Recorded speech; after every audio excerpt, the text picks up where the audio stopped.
It begins with fire. Steel bent, welded, and shaped. These aren't just trophies, they're offerings.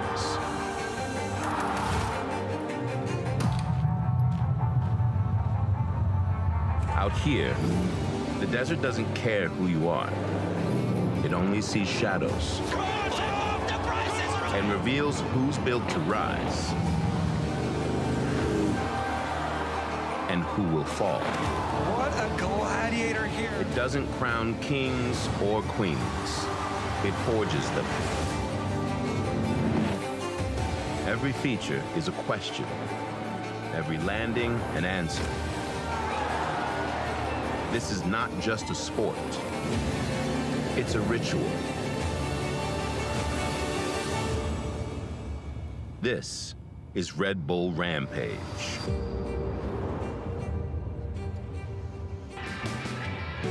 It is indeed the most coveted prize in freeride mountain biking, if not the entirety of action sports. And to claim it, you have to do more than just ride on the edge. You have to live in it. And here in Utah's wild desert, where the cliffs rise from 150 million years of sculpted sand and stone, nature has given us an immense playground. Right here on the doorstep of Zion National Park, we are going to watch the best men and women push the limits of freeride mountain biking and give us a show. Ladies and gentlemen, welcome to day one of Red Bull Rampage 2025. I know that you all around the world are fired up because we are fired up. My name is Salema Masakela, joined by two mountain bike legends in Cam McCall and Caroline Buchanan. In the last year, when we think about the progress of the women from their debut here at Rampage, can you believe that we're already talking about a feature like the Battleship, Cam? The Battleship, get real. This camera angle right here truly shows the sheer exposure and consequence if anything goes wrong here. This feature was pioneered just 2 years ago by Brendan Fairclough and Shimon Godziak. And when Chelsea Kimball saw that feature, she had the goal set to someday ride it. This venue was announced as the women's venue for 2025, and this footage is from yesterday. She conquered it. Her Instagram name is Chelsea Sends It, and once again, she proved that handle to be true. You can see that emotion. That is what she came here for. And then we have three women deciding, Caroline, to attack yet another classic line here at Rampage. The story of the women is truly the rising of the rookies. Kirsten Van Horne on screen, as well as Janelle Soukup and the vet Vinny Armstrong, unlocked this iconic Barrington Simonek B-line feature yesterday. The three girls shared dig team power to work together as they have one less digger than last year, so only 2 diggers, just proving that there is no I in Rampage. And what happens when a feature is unlocked like this? The absolute entire canyons erupt with cheers and support, and that camaraderie is so strong, and the 8 best freeride mountain bike ladies are set to drop.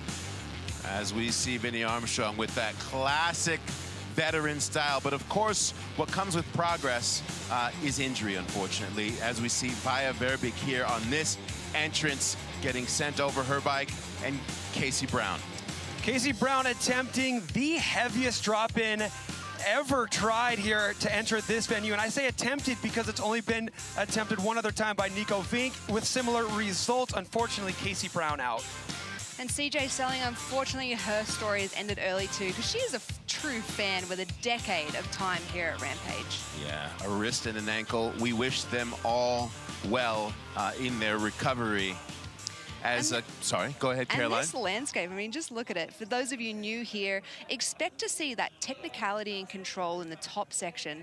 Heading into the mid will be the amplitude, so expect to see drops, canyon gaps, and then coming down in the bottom is where we'll see those trick features opening up. That is the lay of the land. A variation festival here at Red Bull Rampage as we take a look at our start list. Kirsten Van Horne, Hannah Bergman, Vinny Armstrong, Cami Nogueira, Janelle Soukup, Georgia Astle, and Robin Goomes, our defending champ. And I've just been informed that Chelsea Kimball has had to drop due to an injury suffered in practice last night. That is heartbreaking. We'll get into more of that during the competition. Well, these 7 women are fired up, as is this crowd. They have been pouring into this valley since about 6 a.m. this morning at dark. This is the most coveted ticket in freeride mountain biking. Yeah, you know, they sell out quick as soon as they announce the tickets up for sale, and it feels like tradition to wake up before the sunrise and work your way out here, watch the sun find its way to the mountain, and then be able to witness these athletes ticking off their features in their last minutes of preparation before finals. Caroline, this is your first Rampage, so give us the feel for you coming all the way from Australia to finally be here. Oh my gosh, it is even bigger than TV never does any justice. And the scale and just the amplitude. I mean, I got here and I was like, wow. So it just explains how big this venue is. I honestly could not tell the difference between the women and men's venue. I looked up and I was like, which one's men and which one's women, which explains the scale out here. Well, for those of you who are new to Rampage, you might be wondering, how does one win? All of these athletes are so incredible. The features are gigantic.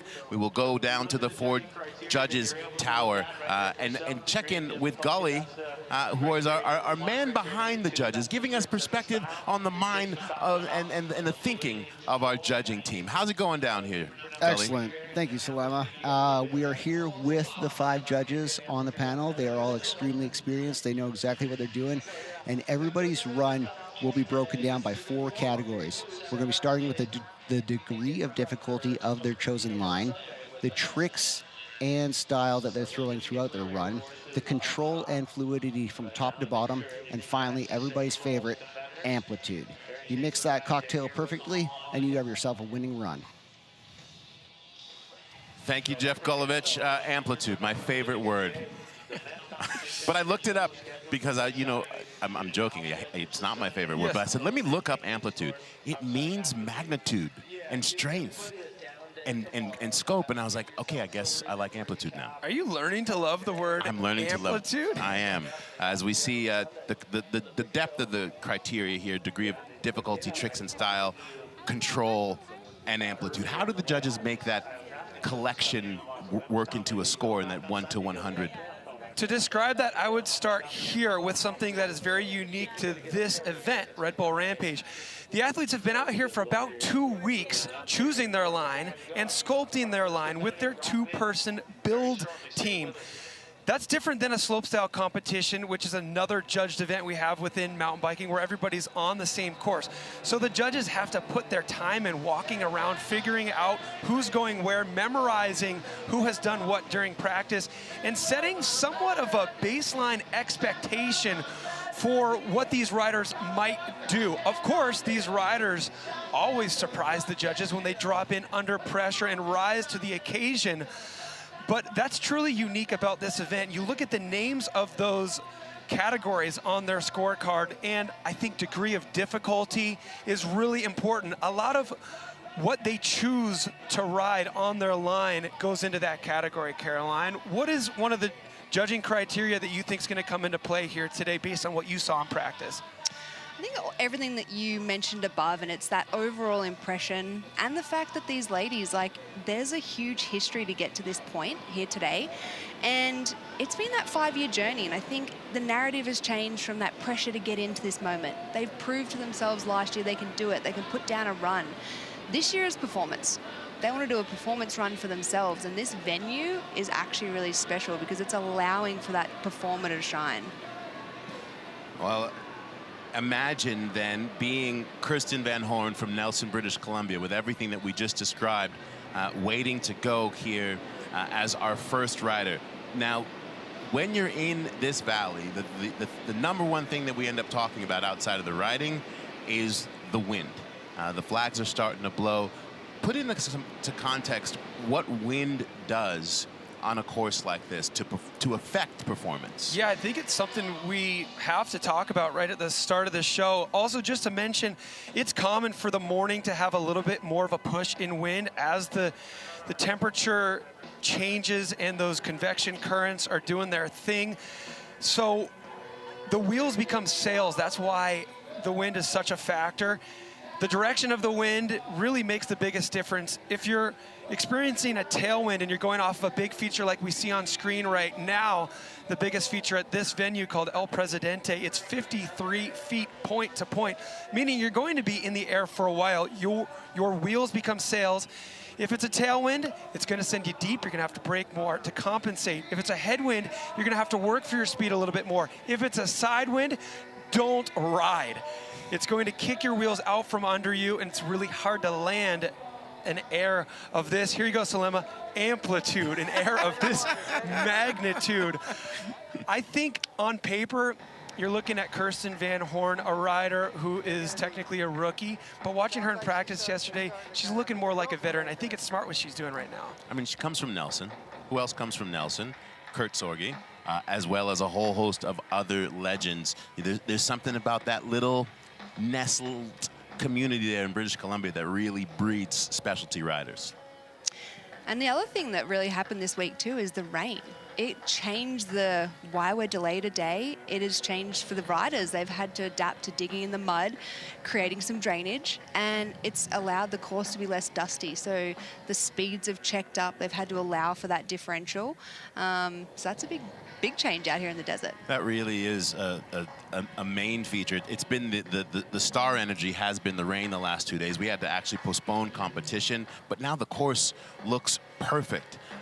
You've competed in Rampage, but also someone you're related to has competed in Rampage. Little brother, it's tough to call him little these days. You know, he's a big man out there. Look at that, we got him on screen. Tyler McCall from 3rd place in last year's Rampage to now our field correspondent. What up, Tyler? How's it going? I'm enjoying being on this side of things. I'm stressed in different ways than usual, but yeah, like you guys were talking, we're in the desert, weather's crazy. This has been the wettest Rampage I think we've ever had, which I think the builders actually really liked. Like, time lost with waiting for rain delays are actually made up for with having good dirt for building. And then wind is always a struggle. We tend to get these turbulent little pockets as the sun hits, ground starts to warm up, but I think it's gonna chill out, and I think we have a really good forecast today, and I can't see what these ladies do out there. Tyler, what is it like when you're a Kirsten Van Horne and you're just in that waiting game? Like, you probably woke up being like, it's Rampage day, and now you're being forced to wait due to weather. For sure. Crazy long days out here. Like, just to get to this point is a lot of work. It's a bit of an endurance event, and then you wake up, you're ready to go, you have a plan, and then, you know, you're kind of just sidelined, but trying to stay in the right mindset. Kirsten's been riding so confident in all practice. I saw her doing top to bottoms yesterday, so I mean, she's got it dialed. She's just waiting for her time to go, and yeah, can't wait to see it.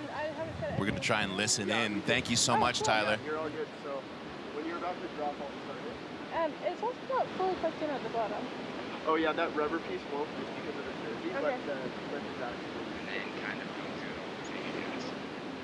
One of my favorite things about these women is, yes, they are competing against each other, but the manner in which they continue to pump up each other's tires and support each other. This is an endurance event. We are watching the competition today, but these 8 days of being out here digging and trying to figure out lines and the way they collaborate with one another, you don't really see that in the rest of sports. Yeah, and I think what's extra special is this is just scratching the icing of a new beginning for the women. And if you compared it to other big mountain freeride, big wave surfing, big mountain skiing has been around for 30 years for the women. For big wave surfing, Jaws and Nazare, which is quite comparable to here, it's been around 20 years. And this is 5 years for mountain biking. So this is the beginning, and it just shows the girls, they're heroes. They're groundbreakers together. Yeah, you definitely do feel like when you're in this venue, you feel like you're at... Just going to pause here to listen in to our officials. Can you give us an update on conditions there? So windsock, upper windsock at the hip.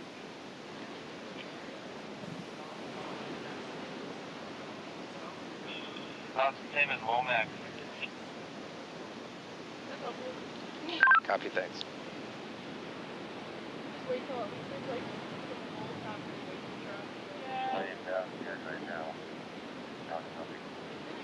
Yeah, Womack.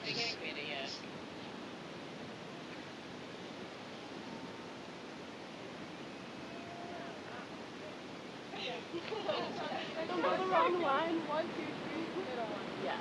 No, not the middle one, it's the third one. 1, 2, 3.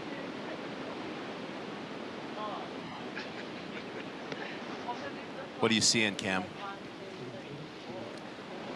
I'm seeing some of the bravest women to ever throw a leg over a mountain bike, knowing that the wind is probably going to come down. We're going to have a nice window for this entire competition, and not wanting to jump the gun, dropping in before that wind calms down. I think it's a good decision. Yeah. They're getting wind checks from the top, from the middle, from the bottom, and taking that information, Conditions are improving. crunching it to make a decision. We're getting some better lulls, so hopefully we're underway soon.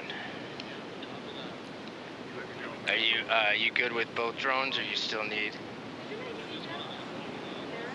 So you heard the report there. Getting longer lulls. Conditions feel like they're improving. No. LJ's not here. LJ's down on the course somewhere. Okay.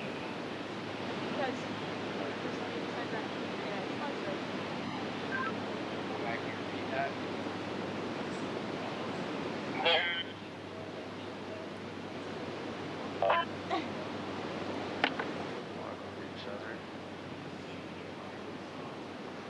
One more time, Womack.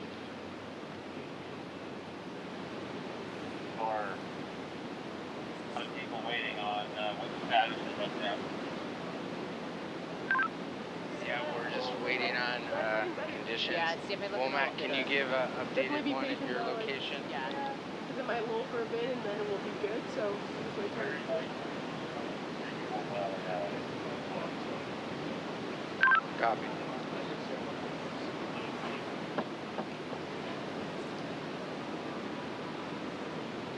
A shot of Hannah Bergman there, closest to the beam on the right, the Red Bull helmet.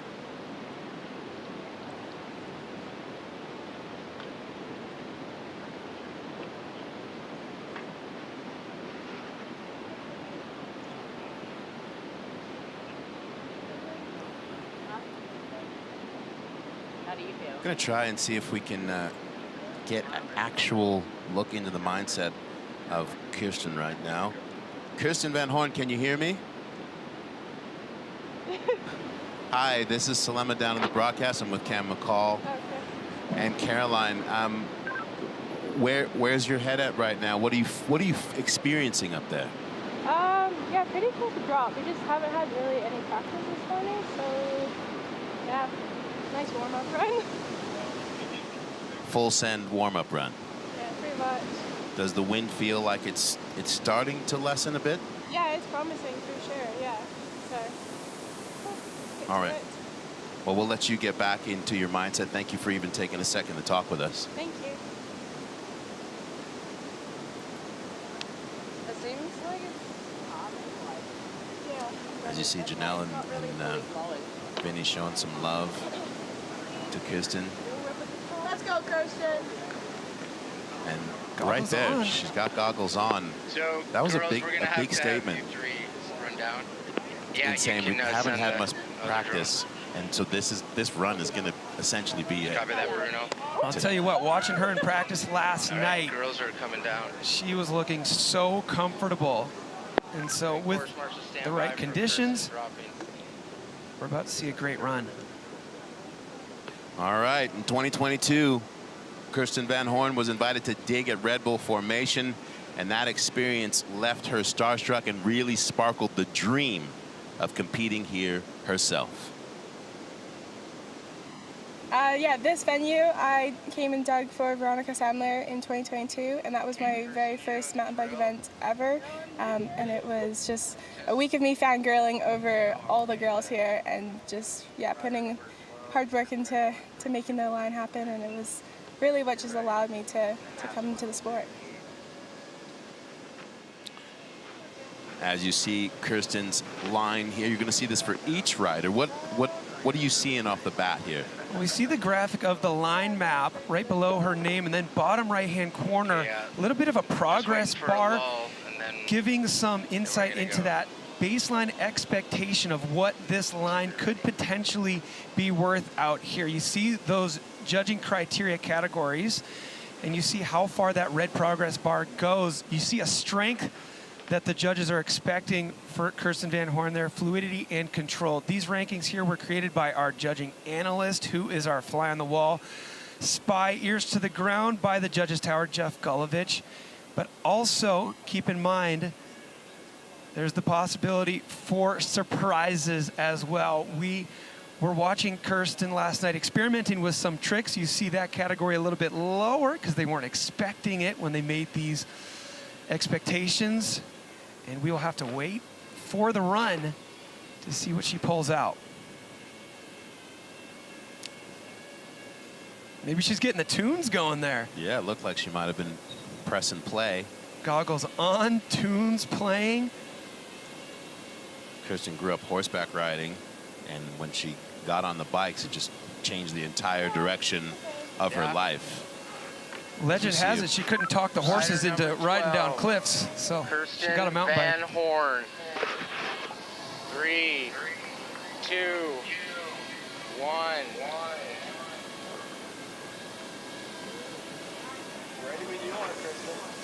And with that, it looks like we are about to kick off officially this Red Bull Rampage 2025 Day 1. All right, here we go. Ooh, Kirsten Van Horne attacking the top couple corners. Now she's got to shut it down and approach what's called the B line. Not because it's small, but because it was pioneered by B himself, Brandon Semeniuk. Look how smooth.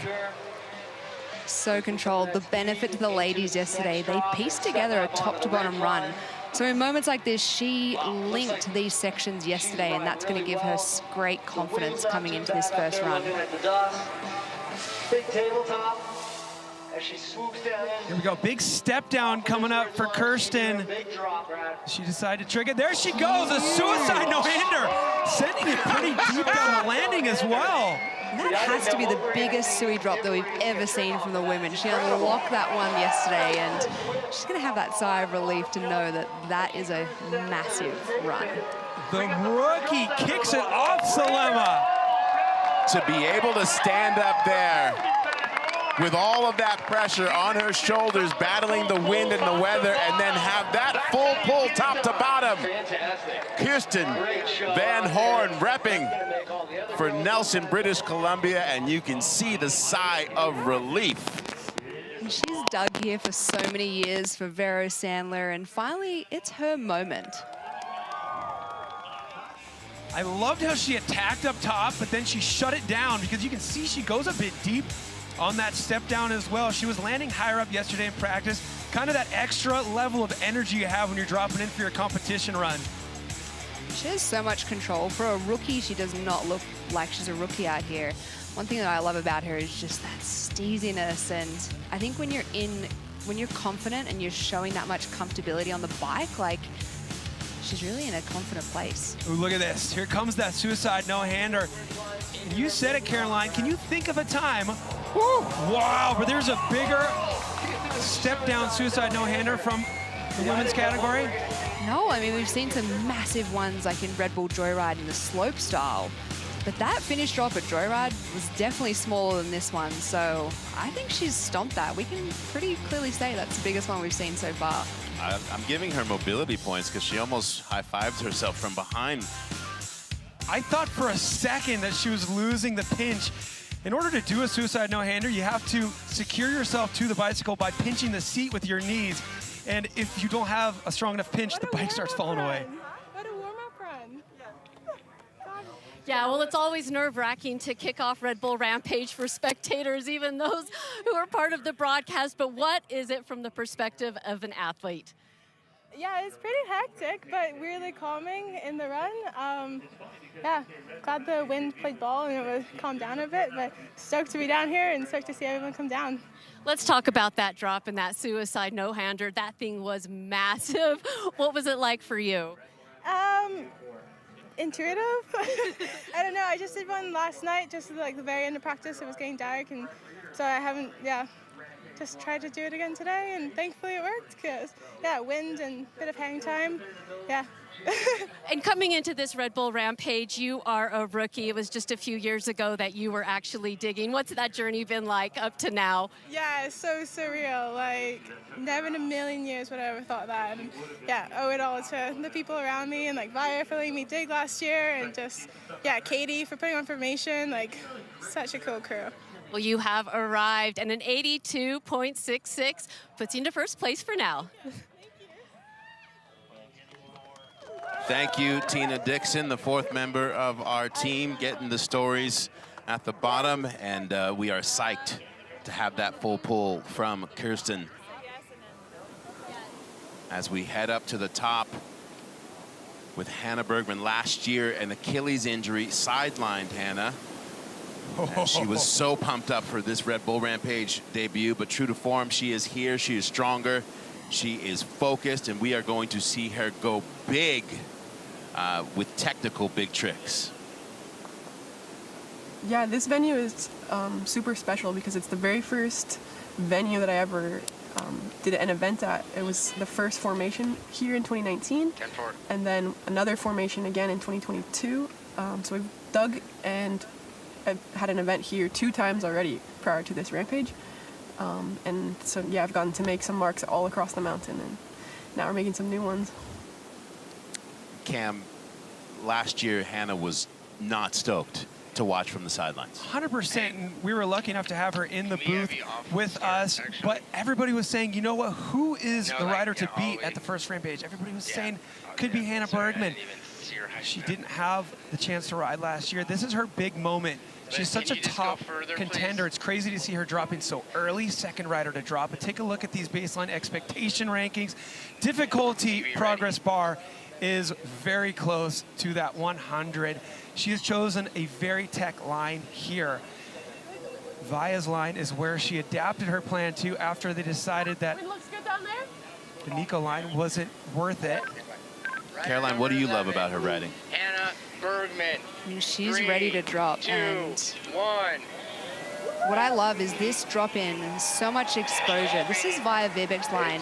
Vaea texted her and gifted her this line, so strategic move. Stay real composed up here. This is a tricky little spot.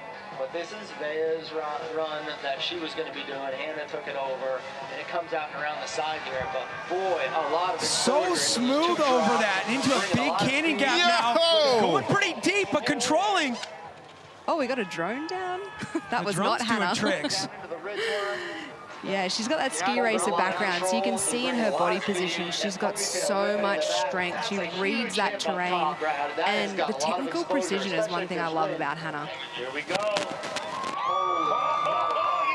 42 feet point to point on that big step down right alongside the one we saw Kirsten doing. Here we go, a trick jump for Hannah Bergemann. Backflips it! Oh, impeccable landing. Front tire touching down first. That could not have been cleaner. Didn't even look like she left the ground. And that is a new skill. That's a new trick for Hannah. So she's got to be over the moon. Not only coming back to Rampage, stomping this redemption from last year, she's added a new trick to her line. We see Hannah with her mom and dad being there to greet her.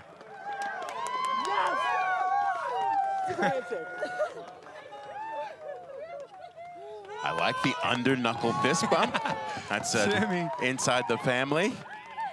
There was something about the top of that run when she started kicking out that back wheel, just letting it glide. You're like, oh, she's feeling it. And we'll see right here in this replay how technical this drop is. We saw the clip of Vaea crashing on it, so you know that it's way more difficult than she made it look. It was incredibly clean. I watched her go long on that canyon gap, and I was wondering if that was going to throw her off, but she was unfazed.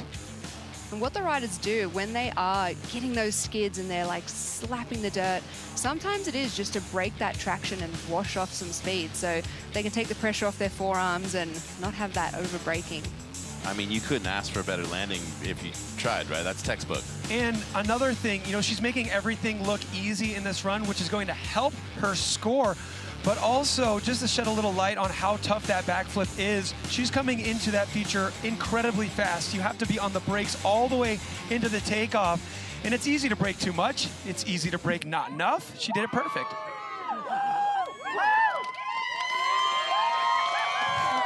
Well, yeah, you can hear the crowd.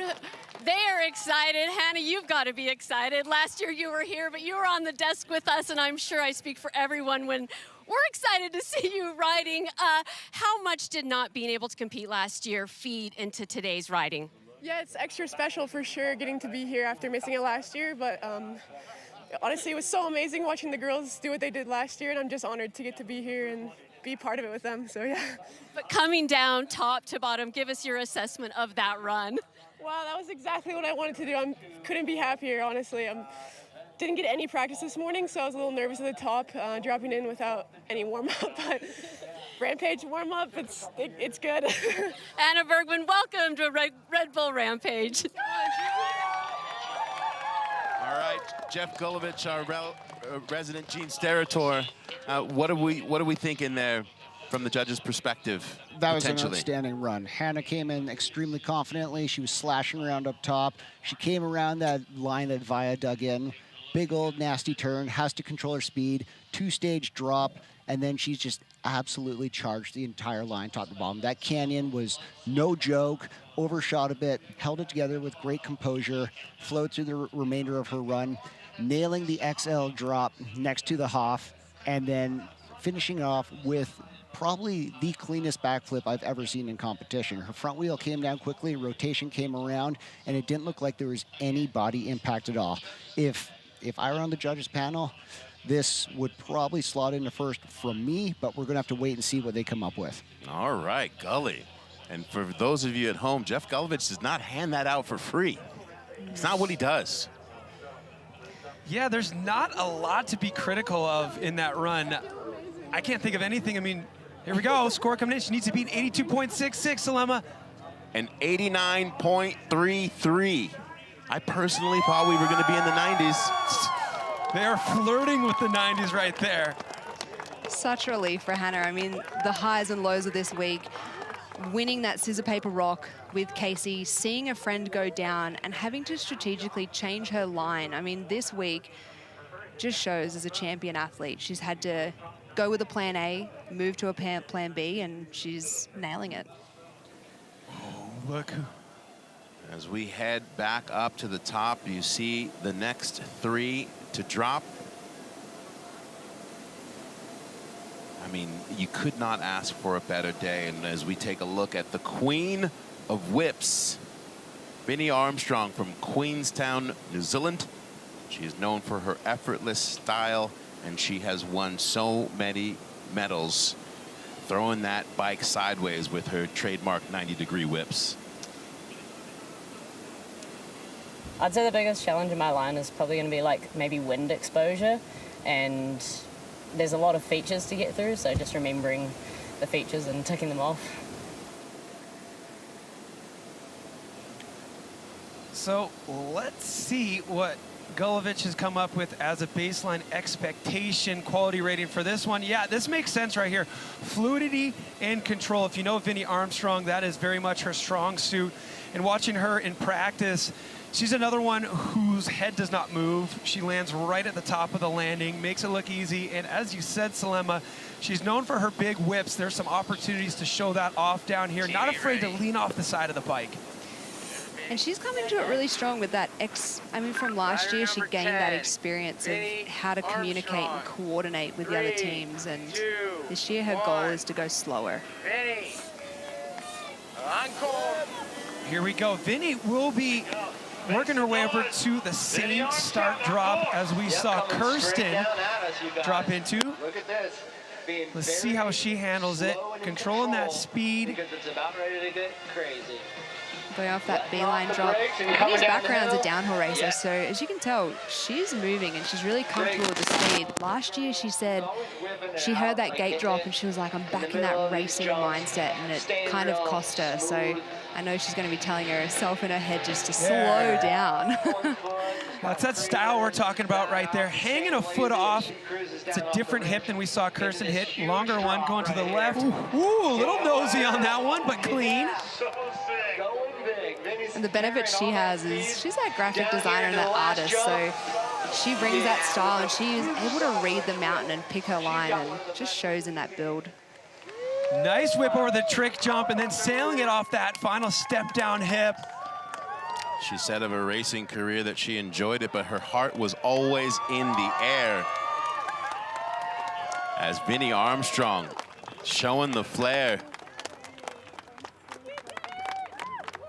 I think I forgot to breathe.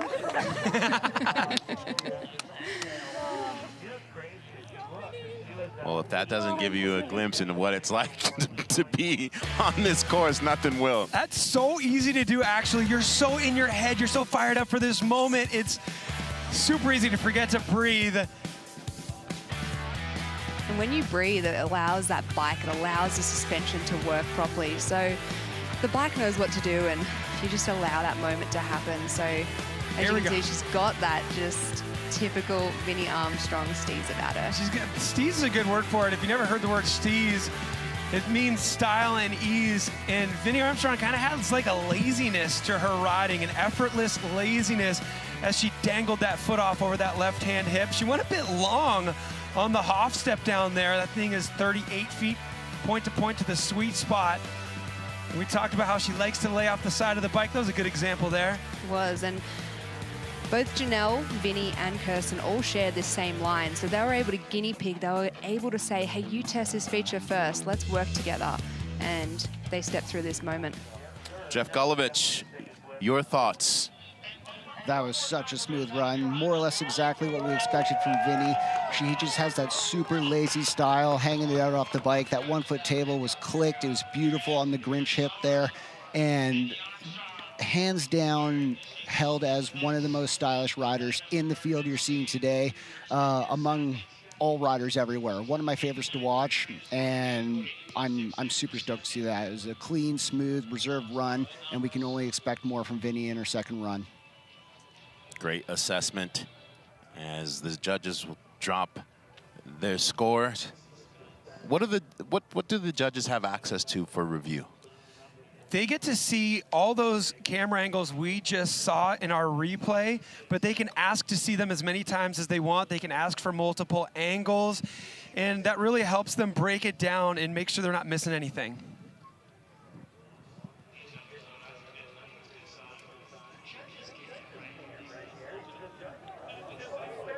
My hands are cold. They were so cold at the top. She's opted for no gloves. Vinny Armstrong in third place at this time with the 78.66. So the judges definitely rewarding Kirsten Van Horne for that suicide no-hander. There's some subtle nuances in the middle section of their runs. As Gully mentioned, the Grinch hip, that's the one where Vinny dangled that foot off. Kirsten had a different hip there, but for the most part, a very similar line. But what set it apart was Kirsten taking those hands off over that big step down. Do a better trick on the upper hip. And that puts her into third place again for now. And to Gully's point, leaving a little bit of room for improvement in that second run as we head up to the top with a fantastic woman, a warrior from San Martin de los Andes, Argentina, Cami Nogueira. She had an invitation to Red Bull's formation in 2021 that really ignited her freeride career. She continues to push boundaries. I mean, she is built of other things. Let's hear from Cami, and then we'll give you a glimpse into what the last week has been like for her. I've been in this venue before for formation. I'm not doing the same line, but I'm familiar with the site, and I really like it. I think that is legit. Don't let that smile fool you. When this woman gets locked in, she cannot be torn away. Cami dislocated her left elbow 3 days ago, drove herself to the hospital, and literally had the doctor throw the elbow back in while she was awake, and then came back out here yesterday and last night was just going ham, sending the El Presidente. Just doesn't make sense. And we'll get to listen to her as she is our first athlete mic'd up today. Cami getting nasty. Just explains why she won that toughness award last year. Of course, where you at, Red Bull Rampage? Let her hear you. This top section of her run is actually Reeder's drop-in.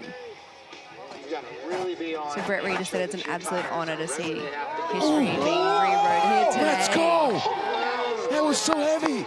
So nasty. Such good bike control. Great bike control. She's looking really smooth and fluid coming down across. Holding on to it, she's going to be focusing on her breathing to reset as the biggest features of her line are still yet to come.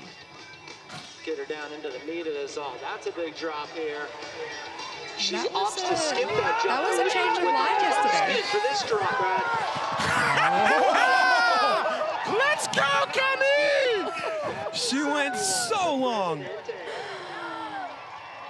Wow. So change of strategy in the mid, link to Presidente going long.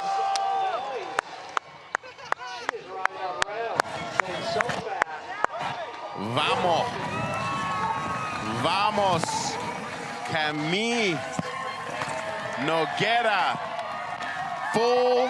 Fullest pull.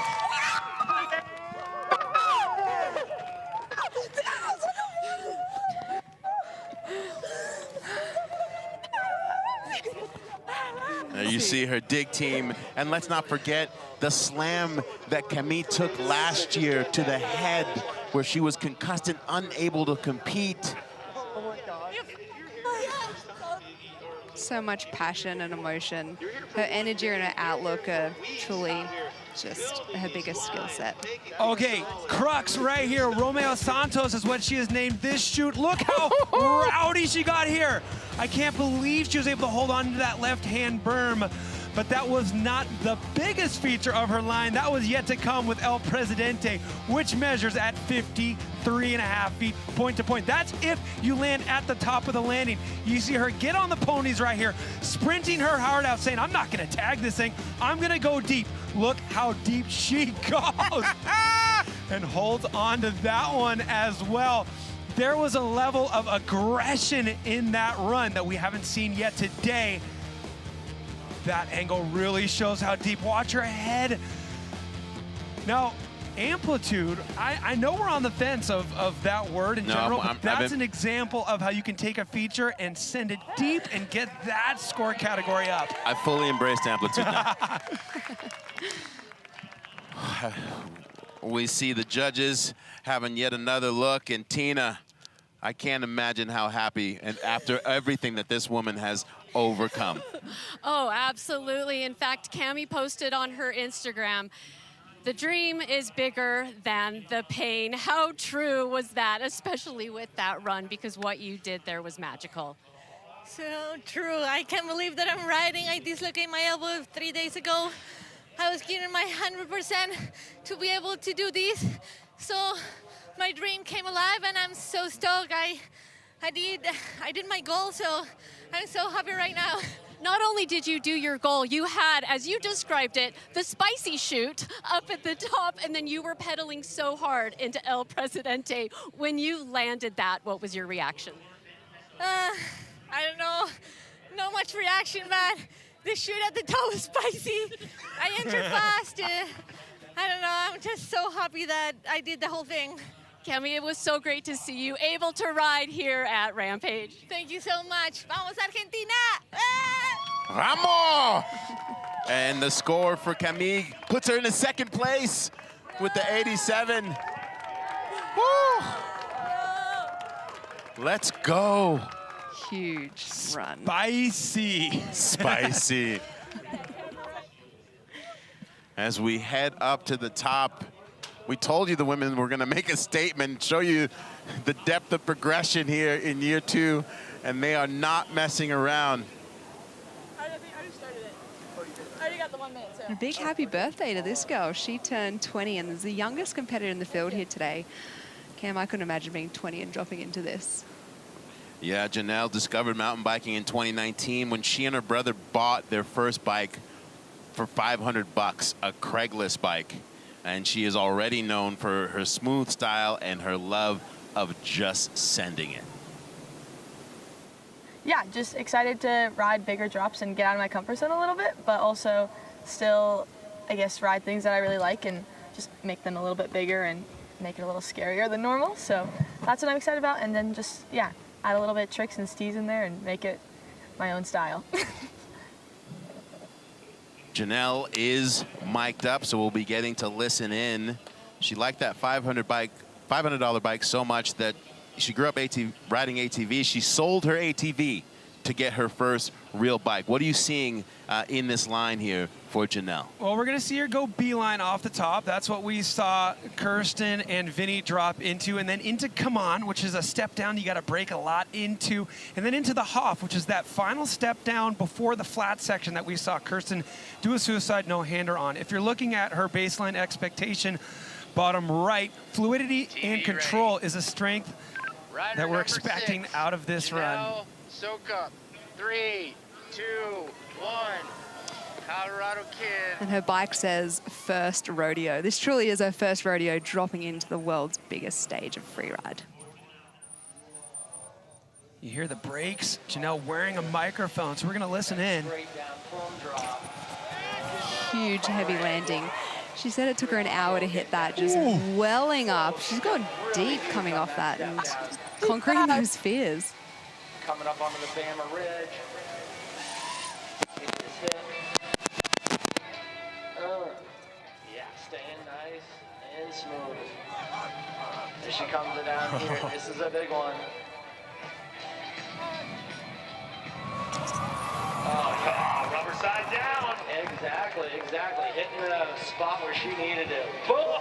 Janelle Soukup out of Centennial, Colorado, throwing it over. Whipping it out, sticking it out. Wow. You can see that she recently won the Crankworks whip-off and Whistler with that last jump tilt. Holy shit! I love it. This competitor in the field shows she's got the skills. I went so deep on that one jump. Holy shit!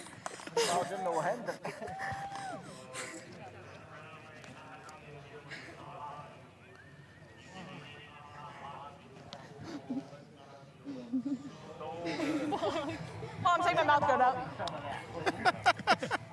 I think one of the things that we forget is that these athletes are working to overcome fear in real time the entire run. This fear was real on the first one. She said she was welling up, tears in her eyes, and she sat there for an hour just contemplating and waiting to send it.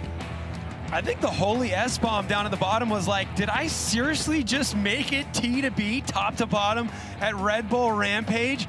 Such an accomplishment. I loved how she dangled the foot off on the trick jump down there at the bottom. I thought for a second she was going too slow for this one, but look at this. Greased right to the top of the landing.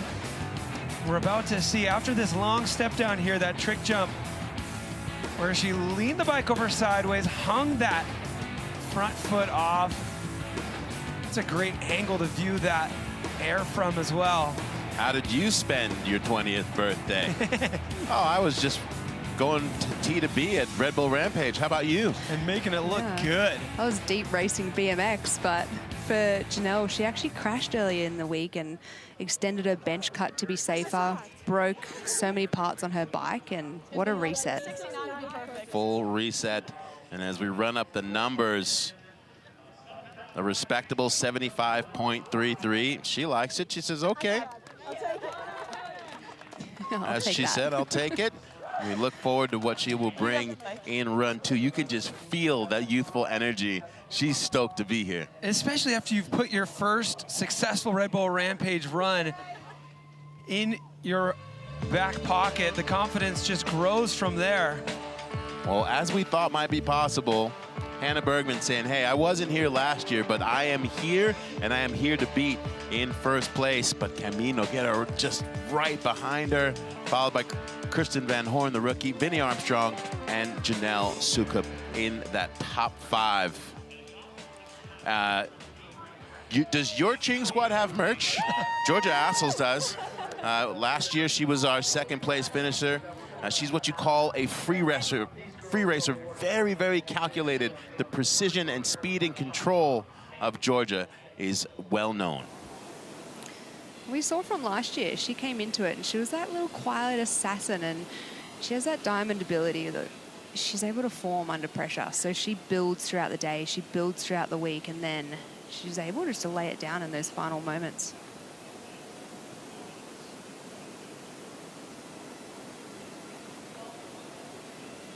She grew up in Whistler, actually kite surfing with her family in Mexico. Maybe that's where she got her bike control from and crossed it over.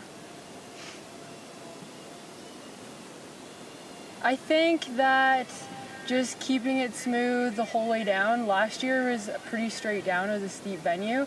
This time there's a lot more linking benching, and sometimes that can end up being the hardest thing, and that's when you let your guard down. So just staying on the bike, keeping smooth in between the features.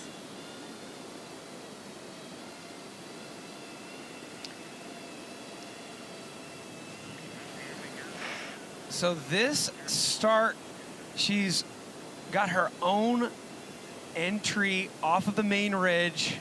It's called the Reader Drop. You see it there on the line map. It's one that Brett Reader did back in the day. Pretty tech. She's going to make her way over and join up to where Cami was riding. And you think about where Cami's sitting in the rankings right now. The judges are loving that. She's also going to hit El Presidente, which is the biggest feature we've seen yet today. Biggest feature at this venue. And we've seen the T-shirts. We've seen her taking her hands off. The judges obviously like that, evidenced so far by the high score for Kirsten Van Horne. I know she's coming off a silver medal last year, but I think she's the sleeper right now. Not a lot of people saying they think she's going to win, but she could swoop something up right now. Rider number 2. Caroline, when you have as much range on a bike as she does, enduro, crankworks, downhill, what does that give you? She's dangerous, and the more tools you have, the more the mountain opens. So you're able to dig into the steep, the tech, the tricks. It just opens the mountain. There's a tech drop in right now. Great side profile. You can see how you got to control your speed. Go slow. Now she's working into the similar territory as Cami. You can hear the brakes working hard. George actually had a pretty heavy crash only yesterday here off this step down drop coming up. She came up short, so let's see if she can grease it here today. Landing that nice, skipping that jump and getting on the gas here, Brad. Here we go. We all held our breath for that one. It's a solid sprint. Hands off. Coming down to the last jump.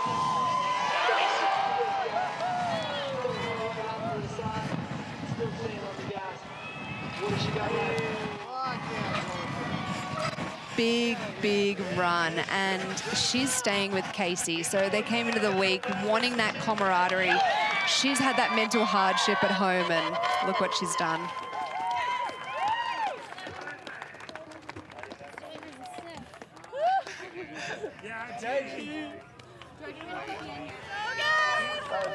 Good job. Oh, nice work. That was clean. All right, let's break this down, Caroline. Smooth into the Reader Drop right here, which is a feature she's the only one riding. She has a step down into the same landing that Cami hit, but her own takeoff. And then into that lemon drop. As you mentioned, she crashed on it yesterday after hitting it a number of times. Perfect here. What do you think about her off of El Presidente here? Oh, so much control. She has that snowboard background as well, so you can just see in her riding. She steers off that back wheel and really just tilts that bike where she wants to go. And speaking to her earlier in the week, I was surprised by her analytical approach. She puts rocks on course, so she knows where those braking markers are. She has rocks to line up her run-ins, and she breaks this entire course down. And that suicide no-hander is new for her. She just basically pulled that out of the bag this morning. I just love how good she looks in the air, how comfortable she looks in the air. Yeah, absolutely. She's not head bobbing on the landings. As you'll see here, she did throw in a little bit of style on El Presidente, a little bit of a tabletop there. We saw it best with that head-on angle. But I think these little things matter down at the bottom. She has the tech up top. She's got the amplitude in the middle. And just getting your hands off a little bit is only going to help. Getting your foot off a little bit is only going to help. All right, well, yeah, that run definitely had a little bit of everything. The shoot at the top, the giant El Presidente, the tricks at the bottom. What is your take? It was so fun, and I got to link the drop in like El Presidente yesterday with Cami and Chelsea there. So stoked. I mean, that was obviously a huge part of the run, and doing it the last day of practice is nerve-wracking, but after I did that, I felt really good. You know, and we were just talking a little bit ago, and there was some building going on in the dark last night. Oh yeah, lots of building changes. I mean, we had tons of rain, which made the building awesome. Practice time was really tough, so builders did a great job. When it came to practice, that's when you have to make tweaks. So we made some tweaks in the dark last night, and it worked out. Yeah, and that's what just shows it doesn't happen until it actually happens when you go. That big drop it's massive. You got the 3 riders hitting that. What did it take to just get that process to hit it? Yeah, for me, the process was just making sure I had the speed going into it, which is a big tweak that I had to make. That jump, that's the thing. Last year, we had a fully fresh venue. We made our features from scratch. This time, we reused the drop, and the speed was totally wrong. So yesterday, we had to make the call to pull the jump out, just to make it so I had the speed. I could pedal the whole way through, a nice hallway to that drop. And then once I made that call, my run just felt immensely flowier. Yeah, I was looking at you practice that drop the other day as well. It just goes to show how much work goes into Red Bull Rampage. Well done on that first run. Thank you so much. All right, Salema. Thank you so much, Tina. You see the shirts, Georgia gives me wings. Gully, the wings in comparison to Hannah Bergman. The wings have been flapping. These 2 women have been charging their runs. Amazing style, control between the 2 of them, throwing those little free ride flicks around, having fun out there, really smashing those berms, solid amplitude from both, very smooth landings. This is going to be a tough one for the judges. These runs are similar, but extremely different in the style of riding that they both bring to the table. So I'm keen to see what the judges come up with. It's going to be a close one, though.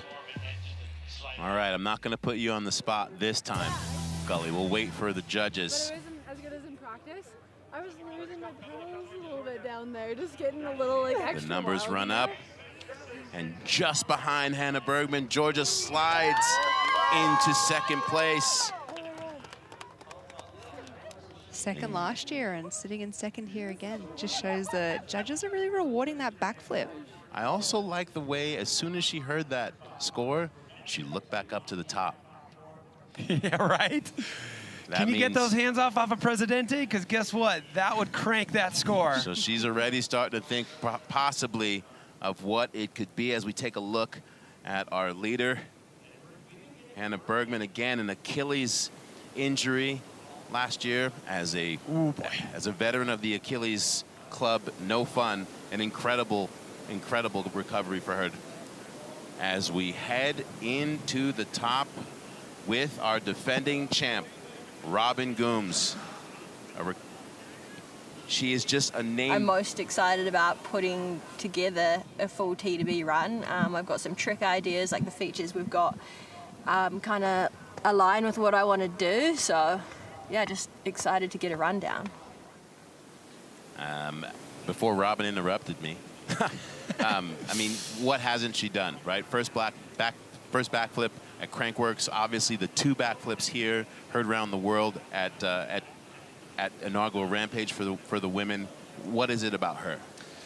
She's really great at capitalizing on opportunities, 100%. So right now, she was looking to be, biting off the biggest, craziest line to try to win back-to-back years. But the big story is the fact that she had to adjust her plan after that Nico Vink drop was, just proving to just be too challenging. So we saw Hannah decide to ride Vaea's line. She's sitting in the lead. And now Robin decided to ride Harriet's line, a line that has a really challenging, I would say 135-degree left-hand corner after a steep technical drop going into a big chute. That's a big question mark for this run right now. Things we can expect. We can expect tricks. She's not afraid to go upside down. There is a step down at the bottom of the course that she has prepped. So you see tricks and style score high. Fluidity and control is always a strength when it comes to Robin Goomes. Big question mark for me right now is if she can clean the brown snake you see on that line map right there, which comes up at the top of the course. And I think for yesterday, it was that strategic line maneuver that she's changed to Haz's course. It's not weakness, and I think she's made the right decision out here. 1. Defending champ. We have a mic on Robin, so we will listen into our defending champ and see how this last-minute line change will affect her here on game day.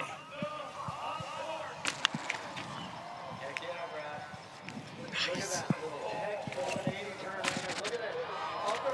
Making this look really good. There's no real estate up there.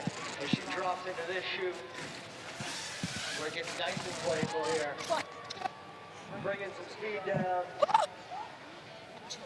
into a bunch of jumps and drops.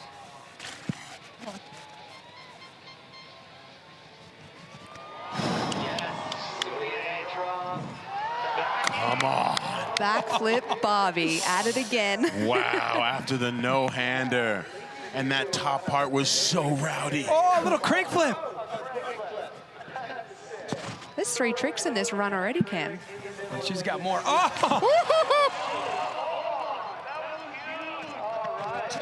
Looking great. She's coming down to the lower section here. Stepping it down. Riding with a lot of control. As we saw on social media, she's expecting something big here.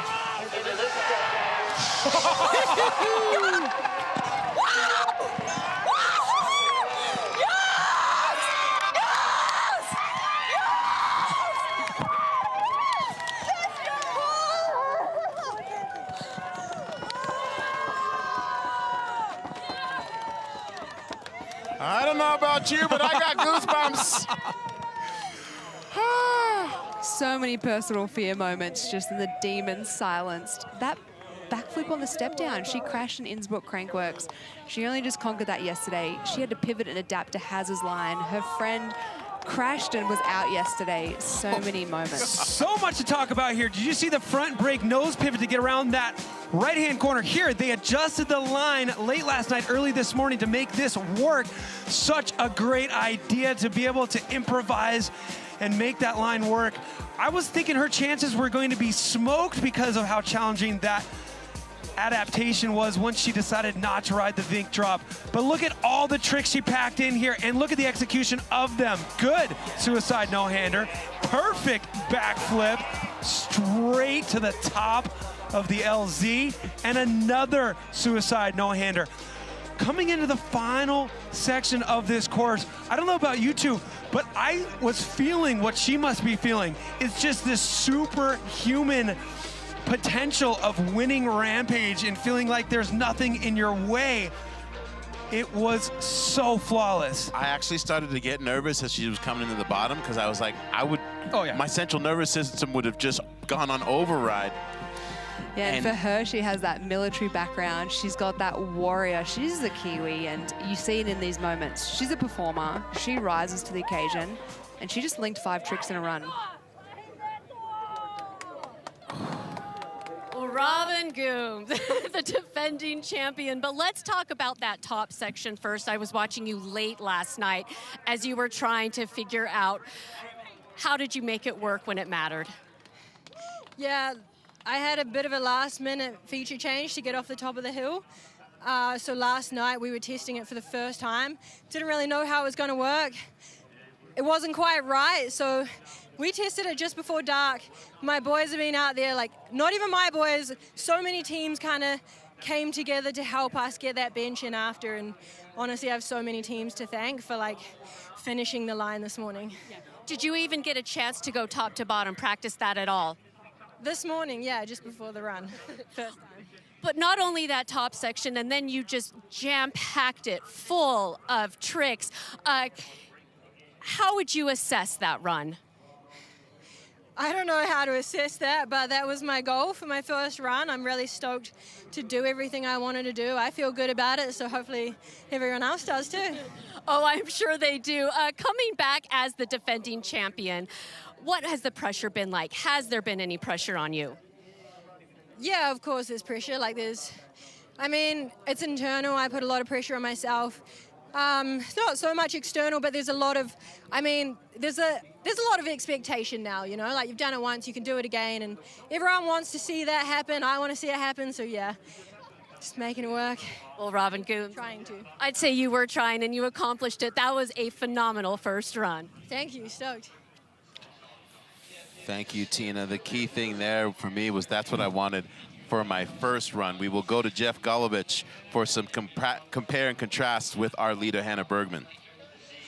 Honestly, that run was absolutely electric. If you're asking me, that will probably slot into first. Honestly, 2 backflips, 2 suicide no-handers, even a fun crank flip right in there. That entire bench cut is right up against significant exposure, and she rode that with confidence.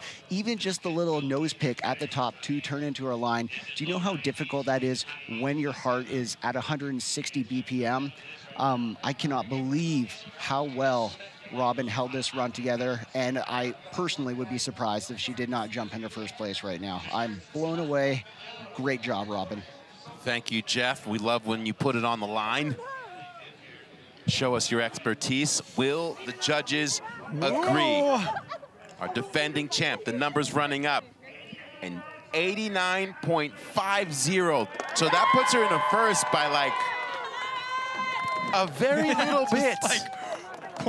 Less than 0.2. Wow. 0.17. We got a virtual tie. We have a slopestyle battle right here with these tricks. And what I love to see is last year Robin won with an 85, and she's now coming in with a first run at an 89. It shows the level. We've gone up this year. All the way up. All the way up! Oh, after one run, we promised you that the women were not playing around. Robin Goomes, defending champion first, followed by Hannah Bergman and Georgia Astle in third. Cami Nogueira, she could easily squeeze up there. And again, that's just run 1. Coming into run number 2, look at this, just 0.66 separating fourth place from that podium spot in third.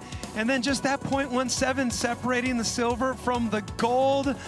Man, you know what? If you're going to beat Hannah Bergman's run, you're going to have to do as many tricks as Robin did. I think the technicality of the top really helped her out, just filling in that full package. But if you're Hannah Bergman, Caroline, what are you thinking going up there for second run, trying to beat Robin Goomes' score? Hannah's going up there now, and she's digging into that bag of tricks and saying, I know there's more that I can bring. And I know she's got some little moves that she can bring out. And just you look at this. This is a truly global field, and it goes, obviously, rookie, vet, rookie, vet, rookie, vet. It's a pretty even lineup. Well, as we mentioned earlier, this crowd, they were here at dark getting their positions, some in the finish line, some way up on top of the mountain. They got what they paid for sure. And we're not done. Who is going to leave as our 2025 Women's Red Bull Rampage champion here on day 1? We're gonna re-rack them and send it back up to the top. Get your refreshments, get yourself together, and get in your seats, because we got more Rampage coming back at you.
super new Vaea Verbeeck All-Terrain KO3.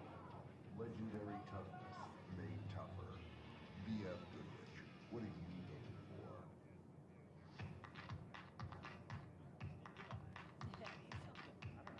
I did. Did you? Yeah. Yeah? Music bars. I've got a bit of one. That feels so much better.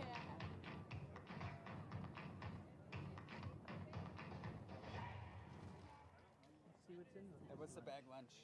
Bag lunch? Is it soggy sandwich? No, I ordered a wrap. I was trying to think I didn't want soggy bread. But if there's tomato in it, it's gonna be a soggy wrap. Well, let's start with the chips. Oh, the chips are always good. Non-soggy food. Yeah. I just remember the one year, it was like a nice sandwich, the ciabatta, but the one half of the ciabatta was touching.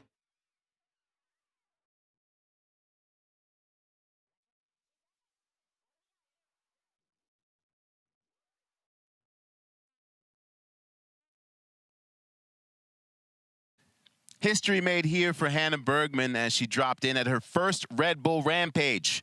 Bergemann is one of the most influential athletes in the sport, sharing her passion and progression with the next generation of riders. I feel like events like this are really important to bridge the gap between discovering Freeride and wanting to pursue it and then getting to these high-level events. Then to get into that space, you need to have these opportunities to even discover if it's something you want to pursue.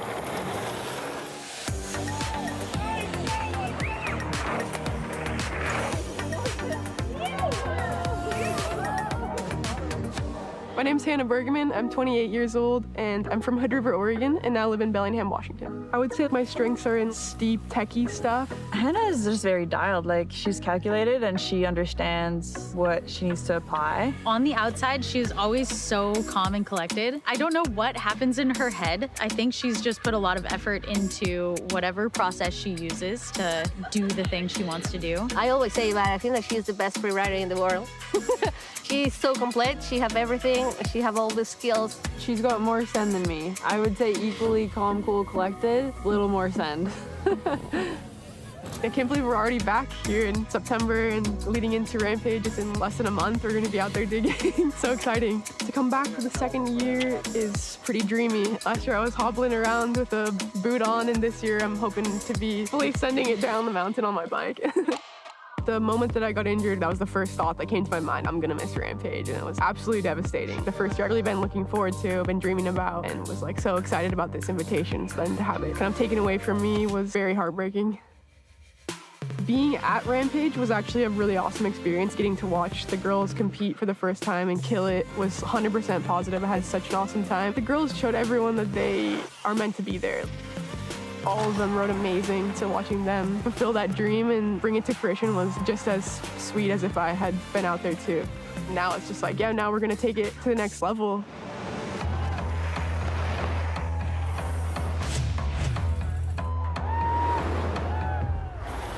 My dad got me into mountain biking, and then people in the community where I grew up were the ones that kind of got me hooked on it. And then I tried racing and doing these other things. Along the way, I had different communities that were guiding me, but I never really had like that Freeride role model or community, I would say. And one of the biggest goals of my career, be that mentor for them and create a good community and space for them to evolve into and take the sport to the next level.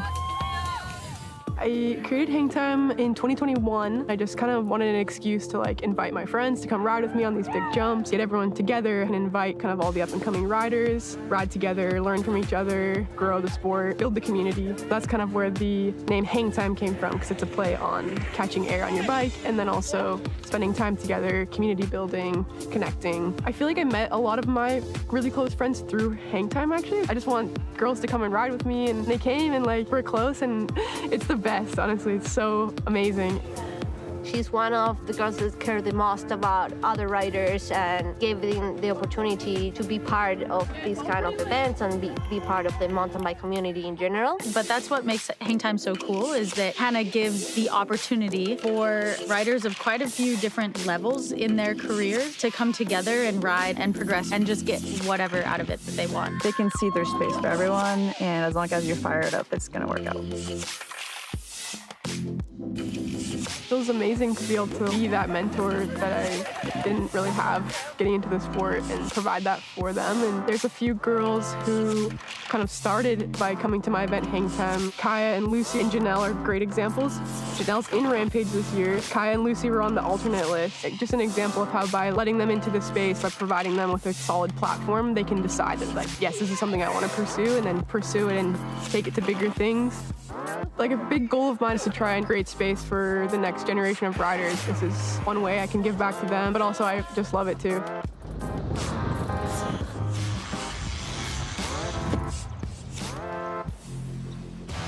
Utah. It's the one and only home of Red Bull Rampage. For 24 years, these rugged red rock cliffs have set the stage for the most jaw-dropping moments in mountain biking history. Of course, thanks to the fearless athletes rewriting these limits of what's possible. And for 25 years, the Utah Sports Commission has built the state into a global destination for sports and entertainment. From the Red Bull soapbox race to action sports and endurance events, Utah is the state of sport. Run 2 of Red Bull Rampage is next.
Welcome back to Virgin, Utah. Day 1 of Red Bull Rampage 2025, and the women have come out firing. Look at the smallest gap between first and fourth place. Robin Goomes, our defending champ, Hannah Bergemann, Georgia Astle, and Cami Nogueira all fighting it out.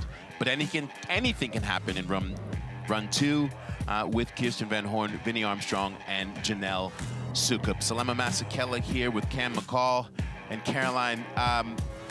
Off the bat, I just have to say this.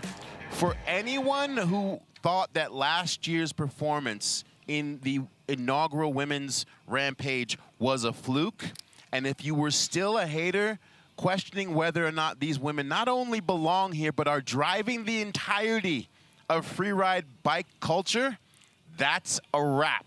You are not allowed to talk anymore. Cancelled. You are completely canceled. I mean, can you believe what we saw in just run 1? Whether it's the women's or the men's category, early in the week, you think, is any of this even possible? And now, after run 1 for the women, you're like, okay, maybe there should be more than one of these a year because it's 100% possible. And then you're also thinking less about whether or not they can make it to the finish corral, and you're looking at the scores going, what can they do to improve? Right. That is such a different mindset to be in than what we were in an hour ago. And even from last year, the riders didn't take their second run.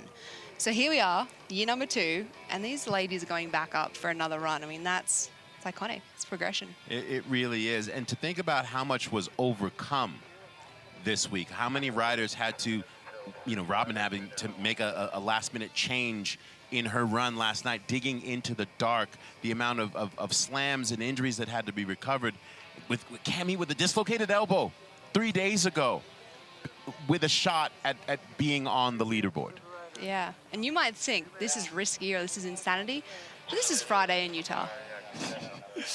Yeah, it's the roller coaster of Rampage, I think. Every year, you look back to the beginning and you see the things that didn't pan out. Examples here in our women's venue is the Princess drop, the Nico Vink drop. It's, there's a long story about that name, but basically it's a drop that is not going to get hit here in the event. And earlier on, you're like, it's impossible for them to abandon that. But things that are unexpected take place and the riders are forced to adjust.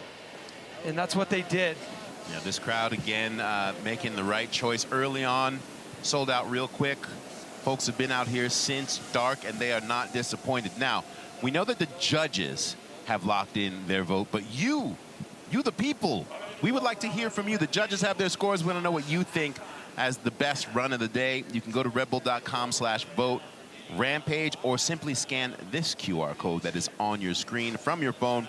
You get 2 votes total. So enjoy watching the second runs and be sure to cast your votes. Very impressive, some of the layouts. Folks, with full picnics. I've seen charcuterie boards out there today. Like, people really taking their Rampage sideline activity serious. Yeah, I mean, the riders aren't the only ones who learned from previous years and progressed their game. Take a look at the glamping scene down there. And for me, this was my first experience, so I can just speak on, to be a fan here and just soak it all up. I got to catch up with one of the Sherpas. They take the bikes to the top of the hill every single time for the riders. And we crunched the Strava numbers. And I said, over these 7 days, how many times did you go up this hill? And it was 32,000 vertical feet. So they're summiting the equivalent of Everest. And that's just the team. Super chill. Normal. As we see how they're going to start here in run 2, Janelle Soukup, followed by Vinny Armstrong, Kirsten Van Horne, Cami, Georgia Astle, Hannah Bergemann, and of course, our leader, Robin Goomes. Expectations for the second run. How do you think the riders will adjust and step up?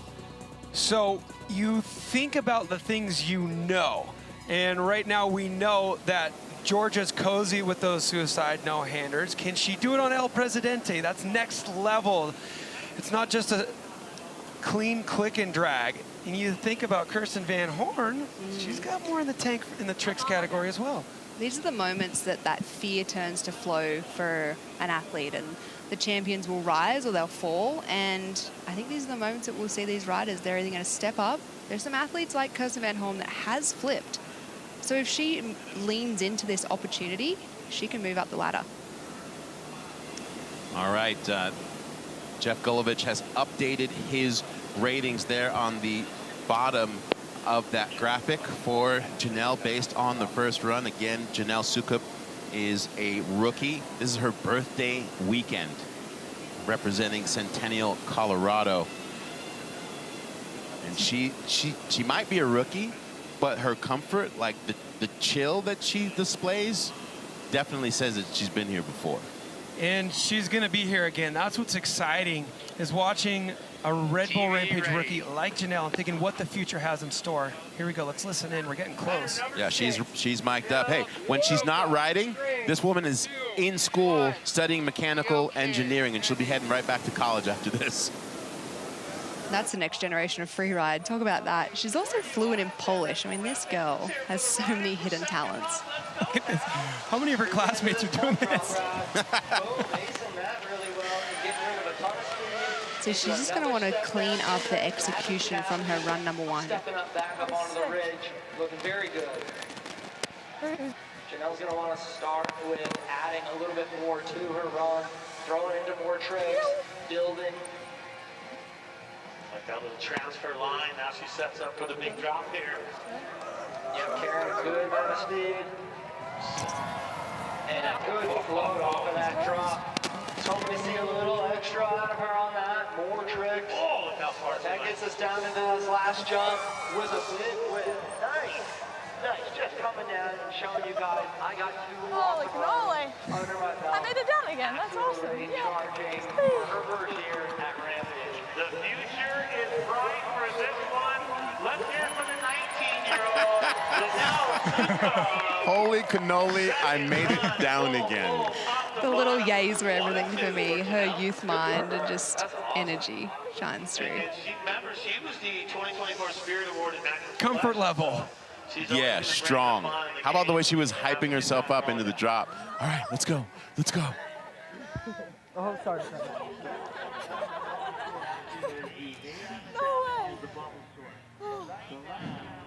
If that's casual for her, just think about what the next few years are gonna look like. Yeah. Think about what she said at the bottom in run number one.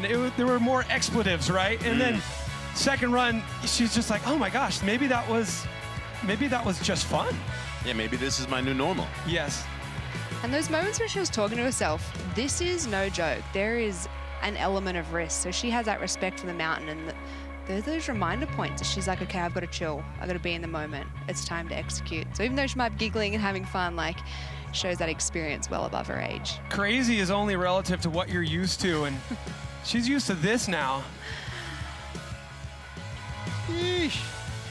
Take your average mountain biker. Now, let's take like your good mountain biker in any trail community around the world and ask them to ride off of that Hoff drop. You're not gonna get too many people doing that, and she's doing it while kind of just cheering herself on and laughing, saying, holy cannoli. And that, Look at that huge whip. Was that cannoli a dessert? Is that what it is? I think so, Hey, yes. Cool, I'm hungry. They're very good. I can order some up. I'm gonna do it right now. 75.66, so bumps it up 0.33. But Janelle Soukup is officially a comfortable Rampage rider, to be continued. She's so fun to watch. She can be so proud. Her goal was just to keep it fun. She picked a dig team that she likes, her friends, and she's executed.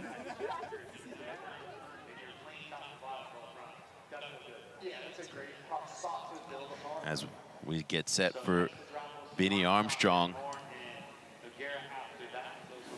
on this second run. Again, a absolutely picture perfect day. We were battling some little bit of wind early on, but that sun came out and said, tranquilo, relax. And just perfect conditions here for run 2 of Rampage as Vinny Armstrong out of Queenstown, New Zealand. So you see the adjustment here to that baseline expectation. You see the bump up in tricks and style due to the fact that she dropped a foot on her hip jump. Amplitude, she went pretty deep on a landing, so she got a little bit of a bump there compared to what they were expecting out of run number 1. Now we got to think, what do we expect out of run number 2? What can she do to improve that 78.66? I love how you can see the tricks and style and amplitude bump up that Gully gives in comparison to the first run on that graphic. 1, Vinny. And the judges take everything into consideration, how much she attacks these sections. Does she come to a complete stop anywhere? That is the fluidity aspect of the criteria. Really smooth braking control, Cam. You can see it shows she's had those all 4 formation attendants, which was the progressionary to get into this main show of Rampage. Dropping the foot again. You see her higher up, cracking a little bit more of a table on some of those smaller features. Let's see what she does here off the Hoff. 38 feet point to point. There we go. She was higher up the landing there. In run number 1, she sent it a bit deep. And man, now she's bringing it into the Smooth. Can we pull out any tricks on this last jump? There you go. Oh, one hand to one leg dangle. It's going to elevate her score. stoked, absolutely pumped that she made it down again. Here she comes, Vinny Armstrong. Let's I love how she squeezed literally all the juice out of the bottom. She's like, I'm here to have fun. Watching her ride does definitely make me want to go ride, though. That's for sure. It works.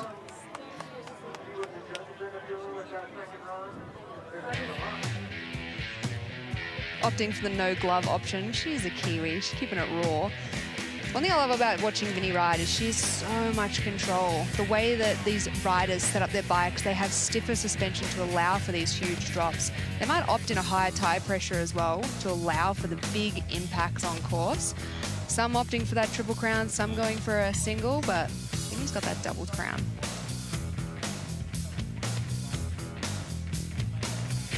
That was sick. Almost a little bit more of a table flare there rather than the 1 foot Euro, meaning that the bars are turning away from the direction she's hipping into that landing. She reminds me of Jackson Riddle. For sure. And here we'll get a nice look at the one sider, dropping the left hand and the left foot. She just dropped the foot in run number 1, so you see the hand come off. Ideally wanting to really lean that bike over and let those limbs just dangle from the underside of the bike. Great slow-mo glimpse at that. So that will be an improvement from run number 1 on a couple of the jumps there, but will it be enough to bump up the score and change her ranking? Let's see. Yes, it is. Bumps up to an 80 for Vinny Armstrong. So the judges noting those improvements in the trick zone. As you can see, that veteran experience, 3 years of formation, 2 years of Rampage, and she was able to go, I've got more tricks in the bag, let's bump this score. As we head back up to the top.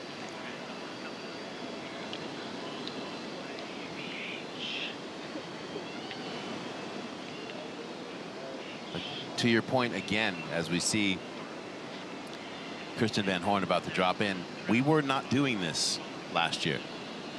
We were done. It was a wrap after 1 run.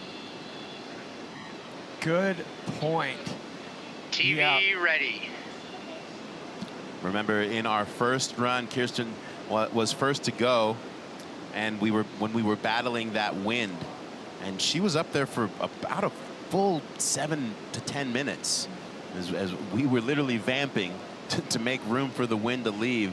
And as soon as that Rider stopped, number 12, Kirsten Van Horne. Kirsten dropped in 3, 2, 1. and said, let me set the table for the rest of you ladies. And she over-delivered on what the judges were expecting. She suicide no-handered the Hoff drop. Does she have any more surprises for us here? And she was the rookie that unlocked this beeline Brandon Simonek feature. Very nice. Really far to the back of the bike right there. Looking cozy. She looks composed. For me, she's always that one to watch, and she's a champion that's been formed when these grandstands were empty. I know she's done the work at home and has more tricks in her bag. She comes down into the berms, and now we've got her biggest drop. Oh, yeah. Yes, awesome. Awesome, huge air.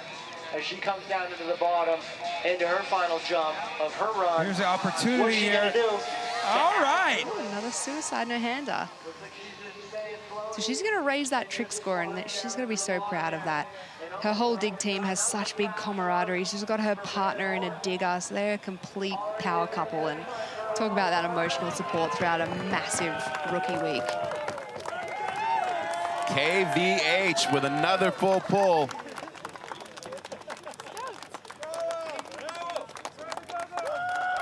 They are stoked in Nelson, British Columbia. I've been getting the texts. And over in BC, she actually had Kurt Sorge's shovels. So that throwback to nostalgia.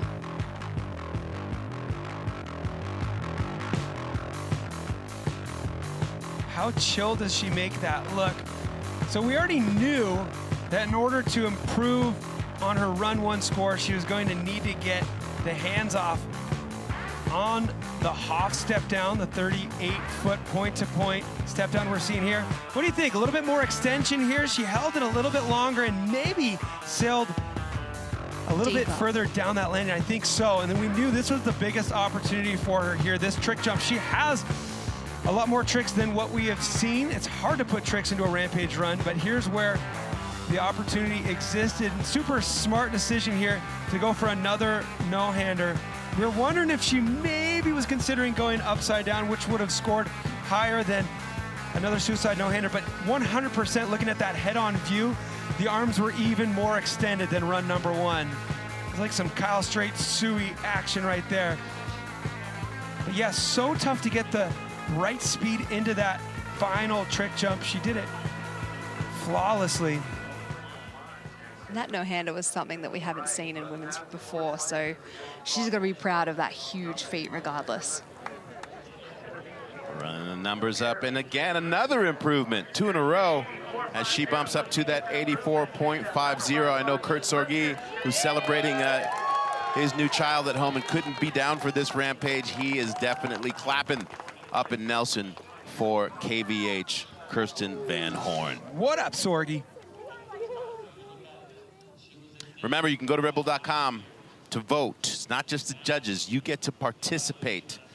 Or you can just do this right now. Scan that QR code and vote from your phone. Remember, you get 2 opportunities to vote for your favorite rider of the day. Get involved, friends. So far, look at that. Robin Goomes, our defending champ, getting the overwhelming votes so far, but that is subject to change if you get involved, friends. Is this the viewers agreeing with the judges? What? What? At Rampage? What's happening? 2025. Shock. The day is young. The day is young. We love y'all out there. Thanks for watching. We love that you care so much. Thanks too. for keeping it spicy, you know? Speaking of spicy. It's hot up here. I didn't even do that on purpose. But yes, that is Cami Nogueira, and as she said, the top of her run is spicy. Remember, she is within striking distance of this leaderboard, of the podium. What could we see to change that, to get her up in there? She's only 0.66 off the podium. She has such a tech line. We know scores well. See what she can add to it. You can listen in. Coming straight down the gut into this steep roll-in right here. This is an early one. This one really got her a lot of points as she comes into that chute. Holy smokes, that is the steepest stuff on the hill right there. She just made that look pretty good. Dislocated elbow, no problem. I like this little cruiser right here. It gives her time to set up for a couple of these big drops as she gets down to the Presidente. So there you go. That's a big one there. Skipping the jump again so that she could stay on the drop. Look at her pedaling, Brad. Into that. The Presidente does not disappoint. Covering some real estate on that thing. Ooh. I have one I can send you. Yay!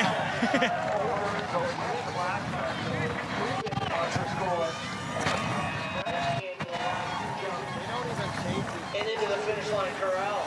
Full. Cami Nogueira, dislocated elbow 3 days ago. Cannot say it enough.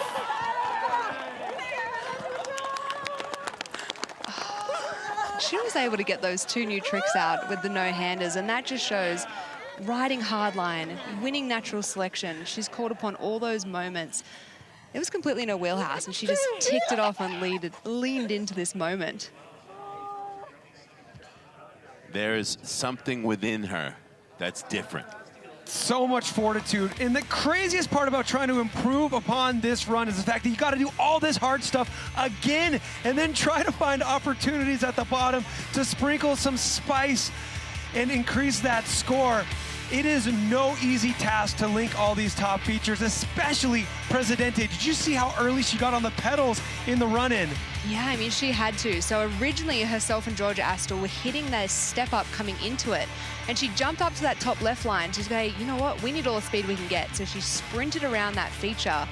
And I think if they stuck to their original line, they probably would have cased, and that would have been a rough ride. So change of plan. She's coming thinking, into this. all right, I'm coming off the air here. I missed the no-hander on the step down before this. Let's just try to get him off here with another opportunity. I saw that. I was going to ask you if she had thought about a no-hander, and then the very next jump, boom. I think she got about 9 fingers off, and luckily had another opportunity. Well, let's not remember she had that big crash last year that took her out. So this moment of emotion is a Red Bull Rampage first for her. All right. I think she's got something nice in that cup, and she's earned it. Gully, thoughts? That was excellent. Cami definitely stepped up that run there. She charged the Brown Snake entrance, or sorry, her chute, the Romero Santos entrance, with so much more authority. She held it together. It looked amazing. Kept that speed across the bench cut. Came in hot to El Presidente. Added a no-hander in one of the step downs down below. I think that was a significant improvement. I don't know to what position it will bump her up to, but I can guarantee you it's massive improvement through my eyes. Thank you, Gully. What it would mean to Cami Nogueira after last year's slam, the dislocated elbow this year, to make her way into the podium. This is what the judges are looking at in real time, and they're comparing her to Georgia Astle. Is there 0.66 of an improvement in here? Georgia sitting on the 87.66 from run number 1. Cami sitting on the 87. It's so crazy to think that these runs were both so technical and they charged them so hard that it's coming down to these no-handers and these one-footers. Yeah, Georgia had that leg dangle versus Cami opted for the suicide no-hander. Now, people debate over tricks at Rampage, and you're only really letting these tricks be the determining factors when the baseline of NAR has already been elevated to where it is right now. The baseline of NAR coming to a theater near you. Control the chaos, so the chaos controls you. Oh. All right, Gully, we saw the side-by-side video-wise. We're gonna let you get into the technical side here. Yeah, absolutely. I think this one's really going to come down to the entrance move between these athletes. Personally, I think Cami's entrance was much more technical. Georgia's is, like, I don't want to bring it down. It's very, very straight, very solid. Cami's takes a little more commitment to get into, make it around down that chute, holding your traction into kind of the drop entrance there, maintaining your speed onto that bench cut. So that is really the separator for me, but let's see what the judges come up with. I mean, this is very exciting stuff right here. I'm blown away with what everybody's doing right now, and to put numbers and scores behind it, tough stuff. Well, that's why we just get your perspective. I mean, we're already splitting hairs with there's only 0.66 separating. Now we're taking those hairs and splitting them again. I'd agree with that. The Romeo Santos entry is, as Cami put it, very spicy. Can you see how she has to basically stay under control and then make a turn as she's entering the steepest part of the chute where the tires actually leave the ground? And Cully pointed out that she was able to do it in the second run with more control than the first time. And this landscape is truly unrelenting, so... I mean, this is going to put the pressure on Georgia right here. It's going to bump her off the podium if Cami's able... She's paying attention. Yeah, oh, yeah. This is where we get to see the competition part flare up. These women are all for one and have been working with each other. This is an endurance event we've mentioned, but now on game day, now we're starting to see, as it's running up here, numbers for Cami Nogueira. An 87.33. Not enough to knock Georgia out of third place. Nonetheless, podium or not, winner, as you see, You just watched Georgia breathe a sigh of relief up top. And you can see on Georgia's face, she actually had a crash earlier this week, and that cut on her nose is a result of it. Well, the battle for bronze is determined right here. Georgia Astle sighing relief there, but still the battle for the win exists. I wonder if it was that first attempt at the no-hander that wasn't quite committed that made the difference. I wonder, right? Like if you just don't even try and just stay stylish. As Georgia Astle. Georgia Astle. 3, 2, 1. She doing a Selig roll? Fired up. She's already in celebration mode on the podium. Let's see how much fun she decides to have with it. And who knows, she may be thinking, look at this, I got some secrets. I'm going to go for the win. Try to move up a position or two. Put her in a different position. 3 points would put her to the top. Oh, here we go. Yeah, real techie rolling. You can see how much control she has from that snowboard and just the ski terrain. She said the hardest thing when she came to the desert was having no trees. She didn't have that gauge of a normal bike park. She didn't have the trees going by her to judge that distance. So far, this is looking smooth, Cam. I love how she times her pedals there. Oh, that was almost too short. She's going to hold that extension even further. With only 2 more riders to go, she is guaranteed a position on the podium. Which one will it be?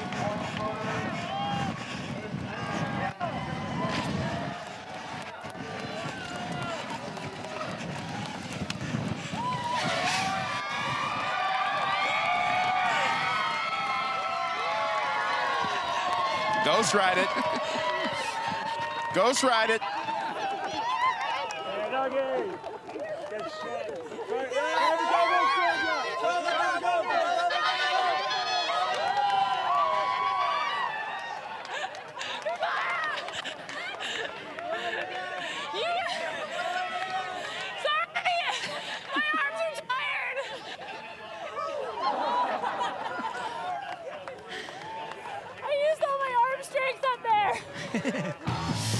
Back-to-back podiums. Congratulations, Georgia Astle. What an iconic moment.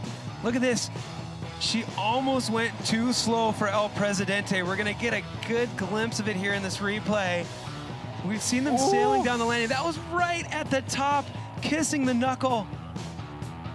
Now, this is a game of inches. I mean, one over-braking or one mistake or one less pedal can be 10 to 20 foot on a landing. So it all adds up. Another 6 inches back and the mood could be much different. Yeah, here. exactly. But you know what? I think she knew exactly where she was going. That's a symptom of having hit that feature so many times. They sessioned it last night in practice. And just 10 years ago, I think it was only hit once, maybe twice. And for Georgia and Casey, they shared a house, they shared chef, and I think to have that focus on that camaraderie and happiness, she can bring a podium medal home. Well, in Georgia, up at the top, it was a celebration, yet you continued your run to get down here to the bottom, finish on the podium. How rewarding is this? I think the most rewarding thing is just seeing all the girls stomp their runs. We can all be so proud of that because that was such a tough week. Absolute roller coaster of a rampage. We had rain delays, we missed practice, everyone had to change their lines up. So I'm so proud of us, and that was such a sick year too. Well, absolutely. We still have a few more riders to go, but congrats on that podium result. Thank you so much, Tina. They are happy in Whistler, BC. Whistler, as they should be. Georgia Astle gives us wings, and she will stick in that first score of 87.66. An incredible performance.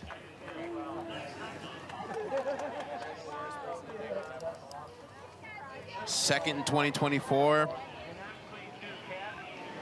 Third this year. Podium perfect. With these next two riders to drop, Bergemann and Goomes. Now we're in it. Oh, we're in it. Now we're in it. This is far from over. Yo, both of these women want this so badly. back-to-back for Goomes would be incredible.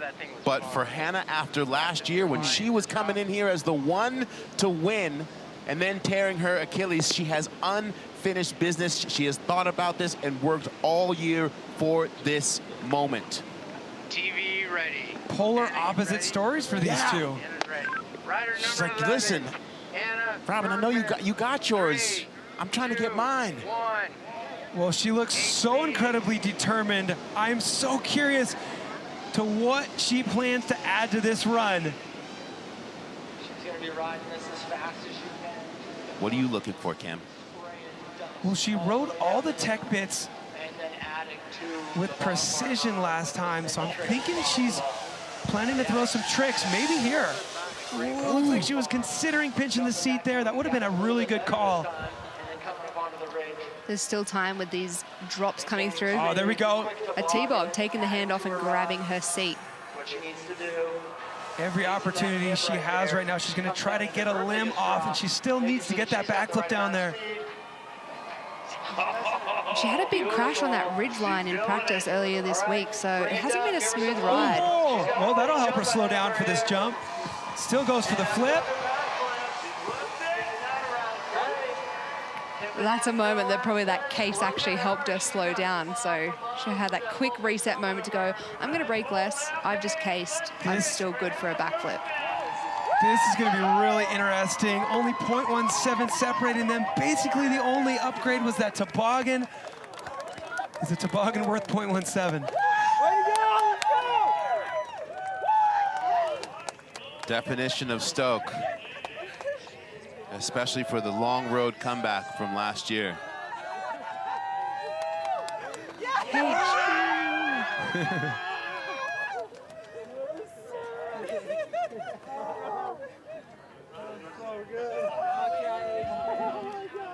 What's that sign say? Simonek wears Hannah B's panties? I was going to say, you might want to read it before you start saying it on the broadcast. This is Rampage. All right, break down this top section. She was hoping to get something on that canyon gap after the Vaea entry. She was hoping to get a little toboggan, which she did. She needed the flip. Look, take a look. We're going to really be able to get... That drop, she was able to get pointers from Vaea, who crashed on that feature, and Vaea said, you're just going to need to pop that a little bit more, and that's what she did. I mean, she overshot that canyon gap in run number 1, so maybe she'll brush up her fluidity score by bringing it more to the top of the landing, but it was almost kind of short as well. And like, even though this was functional in slowing her down, the judges aren't going to love a little bit of a tag on that landing. It really comes down, what do you think, Caroline? I think the only thing she added there was that little toboggan up on the small popper on the ridge. I agree. Is it going to be enough? I think for Hannah, she's won the week. She wanted to come in. She had that strategic approach. This is a milestone accomplishment for her. And all week, she's stuck to her schedule. She's stuck to the plan. And I just see this like strategic, calculated execution. She's got to be so proud. And Hannah Bergman, 2 top to bottoms here at Red Bull Rampage. What did today mean for you? Wow, that was, it means everything. It's, so surreal. I can't even have words for it right now. Definitely didn't, beyond exceeded my expectations, so I'm so happy. You know, when you come down and you see the support that's here at the finish line, how do you describe that? That's what makes this happen. That's why we're here. All the support is how we do this. So it's a team effort, even though you're seeing us come down one by one. There's so much support here to help us succeed. You know, it wasn't that long ago that formation started and you guys just took a look at this mountain and said, okay, what is possible? To go from that moment to now, what's that journey been like? Yeah, it's been such a wild progression journey. Like, just in a very short amount of time, the girls have ramped things up beyond, I think, what anyone expected. And yeah, now it's just, we're here. You are here and you are putting on a show, everyone. Well done, Hannah. Thank you so much. Well, we've speculated plenty, and you see Hannah saying, I'm complete. I did what I needed to do. The joy of being able to get to the 2 full runs. But Robin is up there wondering, as we run the numbers, identical. Oh, yeah. And so Robin Goomes will be our back-to-back champion by 0.33 points.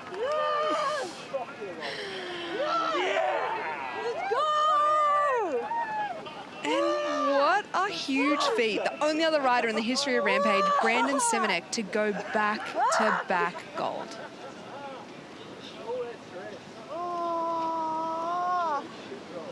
How do you even lock in now and settle the nerves? I have no idea. I mean, for your victory lap. Fucking here to die. You're here at the top. What do you do now? Add it to the list, huh? Think about the accomplishments. Let's listen. Hey, Robin Goomes.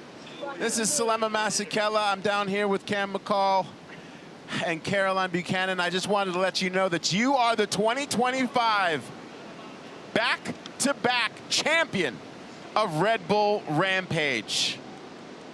Insane. Holy, thank you. Yeah, Robin. How do you even settle in now to take your victory lap? How do I start? I said, how do you settle in now to take your victory lap?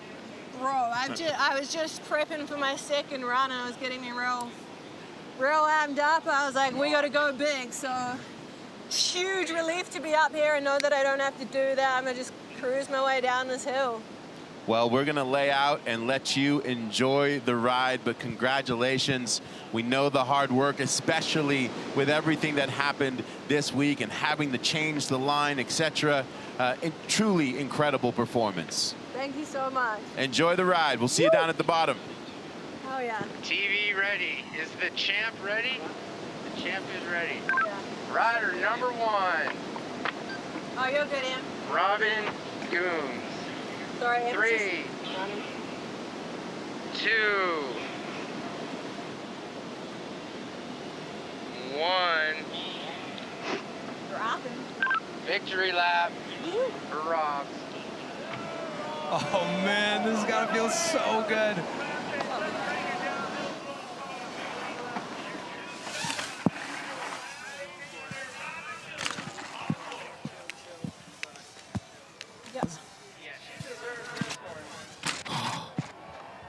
That was the drop that took Haz out earlier today.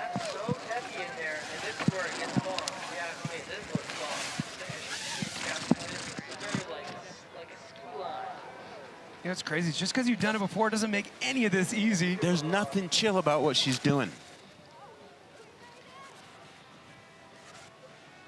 It's like, okay, cool, celebrate for a second, now focus. And out of all the runs, this line had the only scree shoot, that open raw section, which she said she was enjoying in the end.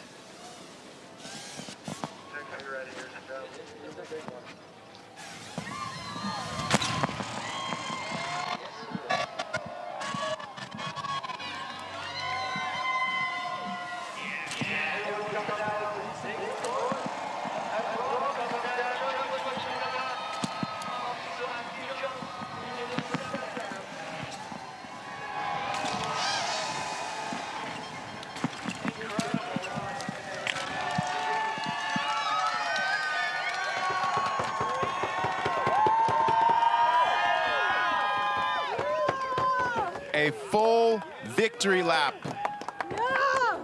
for Robin Goomes from Rotorua, New Zealand. An incredible performance. And when we think about the entirety of our field as Robin celebrates, no crashes from any of our women. And we had to wait until right now to say that. I know we didn't even say it off camera. We've all been thinking it. What an incredible day. Oh, what a feat. You don't want to have any defensive riding out here. The girls were all in. They played to win. They were offensive. They respected this landscape, and that showed. And what a moment. Yeah, no safety dances were done today.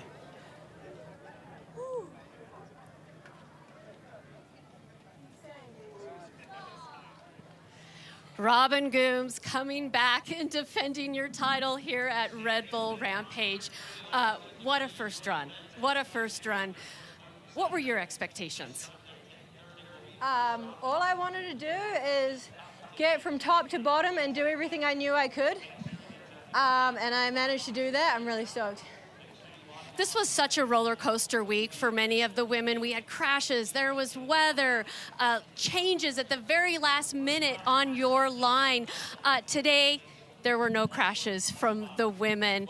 Everyone shined at the right time. Why do you think that was from everyone?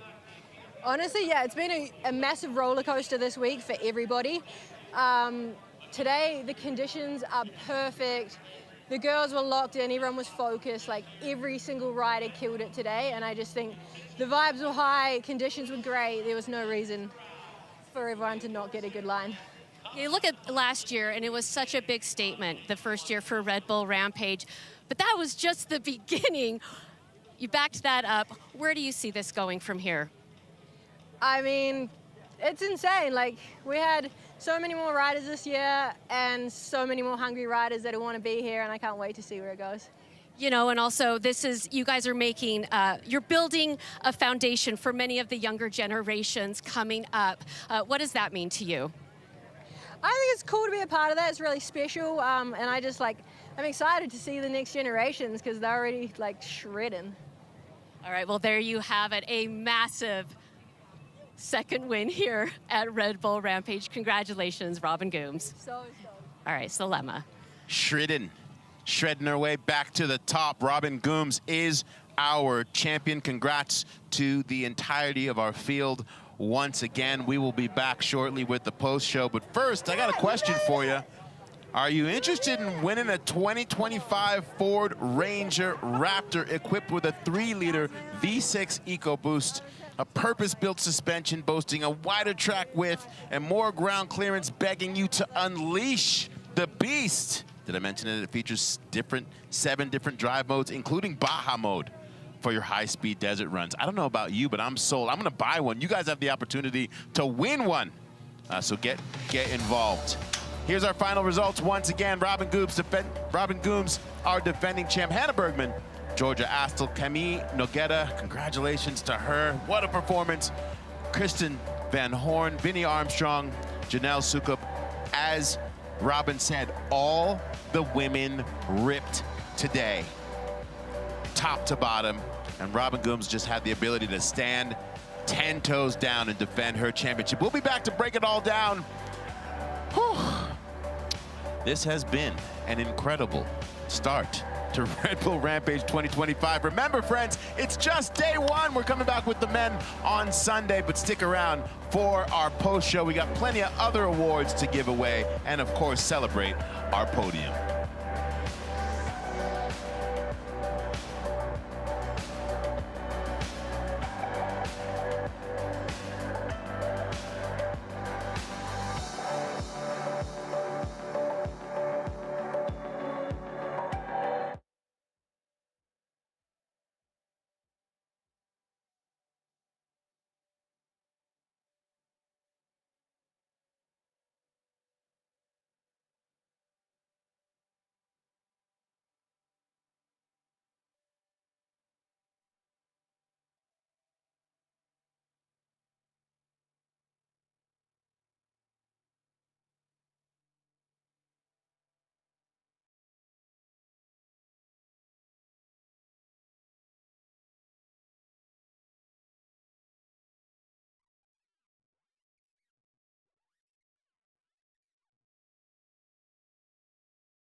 Red Bull Rampage 2025 day one.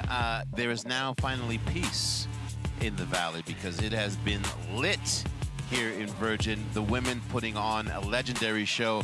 Robin Goomes, our defending champion, backing it up. Salema Masakela here with Cam McCall and Caroline Buchanan. I'm going to start with the rookie first, if you don't mind. Well, not a rookie, you're an Olympian and 8-time world champion. But rookie to Rampage, your overall thoughts? Insane. But just another Friday here in Utah. So, you know what? I'm glad I'm here in the hot seat and not up there on the hill. Full respect to these ladies. And with Robin, I mean, last year she had life-changing money, $100,000. She invested back into herself and back into her compound. She bought property. She invested into what has now given her a back-to-back win. So that just shows she's reinvesting back in. And what's she going to add to her compound now? Cam? About Robin specifically, she just went back-to-back consecutive Red Bull Rampage champion. It took 20 calendar years until a rider in the men's field was able to do that. With that aside, just the men's field and the women's field, I don't know if we've ever had a Red Bull Rampage where nobody crashed in the men's field to this day. And that's what we just saw, which was absolutely unprecedented. So the level of competition in general, that was a world-class competition right there in the sporting world. I don't care what other sport you're comparing it to. That was incredible. Yeah, for me, it's definitely got to be Cami Nogueira and Hannah being able to overcome injury. Obviously, the Achilles was a year ago, but Cami Nogueira to have a dislocated left elbow 3 days ago, get that thing thrown back in and put in the performance where she just missed the podium. Incredible. We'll go up to the top to another McCall, Tyler McCall. You've been watching in the field. Your thoughts, sir? I feel like, I mean, what can be said that hasn't been said already? That was amazing to have a full field, all riders take a second run, not a single crash. They were not taking it easy. They were going huge. And just like the evolution from last year and just fast forward from 10 years ago when the men's were here, those runs would have rivaled the men's for sure. So just amazing. And I mean, it's so much work to get to finals day. I was catching up with CJ Selig, who it was her first Rampage. Unfortunately, we didn't see her in the start gate. She had a crash as well as some others. But we were just talking about like how hard it is to get to this day. And I know the riders that crashed out, we'll be seeing them back. And so we have more to expect in the future. But today, that was amazing and such a great show for the women's and a sample of what we're going to see tomorrow for the men's, or actually in a couple days. Indeed, and yeah, we wish those riders, CJ, Chelsea Kimball, the others, a quick and healthy recovery. How about we take a look back with you as well, Tyler, at this first run from Robin Goomes. One. Tyler, let's get your perspective. Well, Tyler doesn't have a monitor, so it's just us. Oh, he's back. So Tyler, what's your perspective on this run? We were watching practice last night when Haz tried to ride this feature. We weren't sure if it was even doable this morning. This feature right here is so gnarly and such a crux and just so close to that right wall on the side. They made an adjustment to kind of fix the turn out of it. And then this was my favorite part right here. Like you guys were saying, just full ski slash style. And then the rest of her run was really kind of the Semenuk formula, you know, like trick absolutely everything and make it look just good and styly and ride it smooth and fast. So the size of the features wasn't as big as some of the other women, but she made up for it with the tricks. That midline backflip right there on the edge of a cliff, like super technical and just in a risky spot. And she just looked comfy, adding in the crank flip there and just staying loose, but so impressive. And after her first run, I could only think that was her dream run, but I bet she still had more she could do, had left in the tank. She's just at that level right now and so impressive to see. Tyler, right here, what were you feeling as she's coming into this final jump? I was feeling like, don't throw it away. There's so much pressure on this final jump. Exactly, and when you get to the bottom, it's just like all you're thinking is don't throw it away on the last jump, get it across the line. She held her composure, hit her braking points absolutely perfect, and that feeling right there coming over the line, I do miss that feeling. It's the best feeling in the world. Well, Tyler, selfishly, we enjoy having you here with us, and we're looking forward to getting back into this with you on Sunday. Cool. Can't wait. Thanks for having me. All right. We've got our GoPro moment that is coming up, as well as we'll be giving away some other awards. And the GoPro moment is Cami Nogueira with this ridiculous entrance. I'm excited to see what this looks like from POV. This is the crux of this feature right here. You're riding, but you're also dropping. It's vertical. And what that rider's POV, their perspective, shows is the magnitude of those drops, those cliffs to the right of her, and as well as just how slippery it is. So you can see her braking points.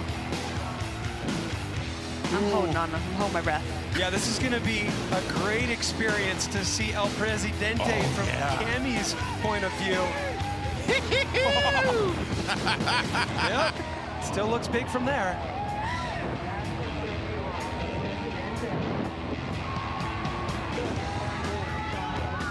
The crowd loved this whip. I heard them roar. That is everybody in the crowd going, I can relate to that. One tiny little moment of this run. This is a superhero moment. I mean, for all those girls here watching and that watched last year, they're seeing these women take on this incredible feat, and it's no joke. She's a superhero. Doesn't get any better than that to be able to get on board all the way to the celebration in the corral. I still can't believe that she had a dislocated elbow 3 days ago. I know a lot of athletes that are tough. I've seen people go through it. I don't know any other athletes that I think would have tried to step it back in after getting that thing reset, and the stakes that are so high here. And the only way you build resilience is truly being in the moment. She turned that fear into flow, stepped back up to the plate, and it's resilience in motion. She's an absolute superhero. All right, well, with that, we got more hardware to give away. It is the Utah Sports Commission Best Trick Award, and that winner is KVH, Kirsten Van Horne. Oh, for good reason, too. Like you mentioned, Caroline, biggest step down suicide no-hander in women's freeride mountain biking. Best trick, well earned. Yeah, I mean, ever. We saw it in Joyride, but this course is so much bigger. So, you know, the technicality of that is you're completely letting go of your bike, you're pinching that seat, and you're taking the hands off, which is that control, it's that safety net, which just shows she was all into that moment, and what a better way to end. It's a timeless trick, too. Yeah, it's a timeless trick that will never get old. And we also can't forget the fact that she was the first to go, and she stood up there for almost 10 minutes battling that early win that we had as a rookie, and then just was like, watch me. She wasn't acting like a rookie whatsoever. You know, a lot of people in that high-pressure scenario would, every minute would tick by and seem like 10 minutes, and you'd think, I'm waiting too long, I need to drop in.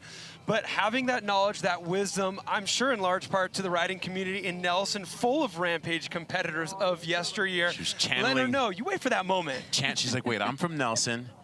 Kurt Sergey sent me his tools. I've got this. She's probably embracing that Kyle Straight moment as well with those big, iconic suicide no-handers. And she's just a rider that embodies. Her helmet has the camping landscape, it has the trees. She gets up early. I mean, she's just the epitome of that rider that has that work ethic. And to do that as a rookie, I mean, I'm expecting huge things next year from her, and I'm excited. Absolutely. I've just been told that we're doubling up on awards for Cami Nogueira. She has also won, surprise, the BFG Toughness Award. I wonder why. I would encourage everybody to go on Instagram and watch the footage that you showed me yesterday as well. It tells the story. It really makes you feel it. Yeah, in actual pictures that we're not embellishing at all. I mean, that first send was so deep. We got to watch her practicing last night with Chelsea Kimball, and once she hit that, you could just see the confidence come back to her, because she didn't know if the elbow was going to hold. But that is what, besides the smile and the niceness that Cami's known for, she's a savage, and she showed it. She is, and it's just a respect to this landscape. Her injury didn't happen on a huge moment. It happened on a middle filler part, and yeah, she popped her elbow out. Yeah, the Toughness Award is, of course, presented by BF Goodrich Tires, and she won a set of BF Goodrich Tires. There's a lot up for grabs out here. I mean, can we talk about Robin Goomes? I mean, this is life-changing amounts of money, like you mentioned earlier, plus the truck. Yeah. And we've seen enough footage of that truck today. We can all be jealous. We're not getting up there and doing that, are we? I'm rethinking my life choices after seeing that truck. All right, we also, of course, one of the favorite awards here is about, we talk about, again, this is an endurance event over the 8 days, and it's not just the rider, it is also their team. The Decked Digger Award goes to Team Chelsea Kimball. And for good reason. Her builders, Eric Duncan and Ryan Rhino Rodriguez, they had such a big plate of tasks, and they gobbled it all down. One of which, the battleship, having to rebuild that feature, and also not just the physical labor, but knowing that your good friend is going to put themselves at that type of risk, and you are responsible for making sure that that trail is as safe as possible. And when you're talking about something like the battleship, safe is a really strange word to choose. Yeah, and her diggers extended the run-in by a foot to make sure she came in straight, and that took an entire day. Well, of course, at Rampage, there is one award that is almost as important as winning, and that is the Magaza Spirit Award. It is the person who embodies that energy and that infectious courage that the one and only Kelly McGarry had. May he continue to rest in peace. And this year, the Magaza Spirit Award goes to Hannah Bergman. Bergman, who is with Tina D. I love it. Oh, yeah, that's right. Well, Hannah, it was about 10 years ago, I want to say, that a rider came down this mountain, and I got a chance to interview him, you know, and despite whether it was a crash or a landed run, he was always smiling. He always embodied that spirit of the love of mountain biking. Of course, I'm talking about Kelly McGarry. The Magaza Spirit Award, you have just been awarded that. Yes, congratulations. Thank you. That means so much. Yeah, Kelly was such an incredible person, so I'm so honored. It was a tough week, you know, with the weather, and there were injuries, and everyone keeps saying it was a roller coaster week, yet you kept the smile, you kept that spirit of mountain biking alive throughout. Thank you so much. That means so much to me. I'm so honored. Well, Hannah, it was awesome to see you riding today. So glad that you're back on the mountain. Congrats on this award. All right, guys. Oh, that makes perfect sense. And long live Kelly McGarry. I remember that Canyon Gap backflip making the Sports Center top 10 and being the #1 play. And we just all lost it that at that moment got to be shared around the world. And you see the way he'd rip his goggles off. It was just like Hannah, just always instant smile at the joy of the thing. Yeah, I mean, Kelly had the ability to do something that nobody else could do, but also he went through so many heavy crashes, and whether it was a mega high or a mega low, he was always one to remind everybody that we're riding bikes because we love it. It is fun, and Hannah 100% embodies that. She does, and she won, obviously, the scissor, paper, rock between herself and Casey of who was going to unlock this princess drop. And, I mean, she had to then turn around and see her friend go down and then continue to perform. And normally she's the one that unlocks those features for the girls. So it was a bit of a reverse, you could say. But yeah. So congratulations to her. Love it. Perfect sense. It wasn't just about the judges today. We gave you, the people at home, the opportunity to participate in the People's Choice Award. And did you agree with the judges at the end of the day or not? And look at this. Change is possible. The judges chose Robin Goomes, and the people have chosen Robin Goomes as the rider of the day. Can you believe it? Will that be the case on Sunday? Please tune in on Sunday. I can't wait to see, because this seems too good to be true. What's going on here? No crashes? The people agreeing with the judges? What's happening, Rampage? It was close, though. Look at that. The gap between Robin and Cami. It was. Just 6%. Hey, as Cam just pointed out, the road to Rampage Immortality continues on Sunday. The men are coming back on Sunday. You know the depth of inspiration and how fired up they are going to be after watching the women set the table. They're like, all right, what you got, boys? You're going to be there, right? You're going to come back on Sunday and watch this. Make sure that you all tune in. It is going to tune in. It's going to be incredible. We look forward to taking a little break, a little breather, and seeing you on Sunday for day 2 of Red Bull Rampage 2025 with the men.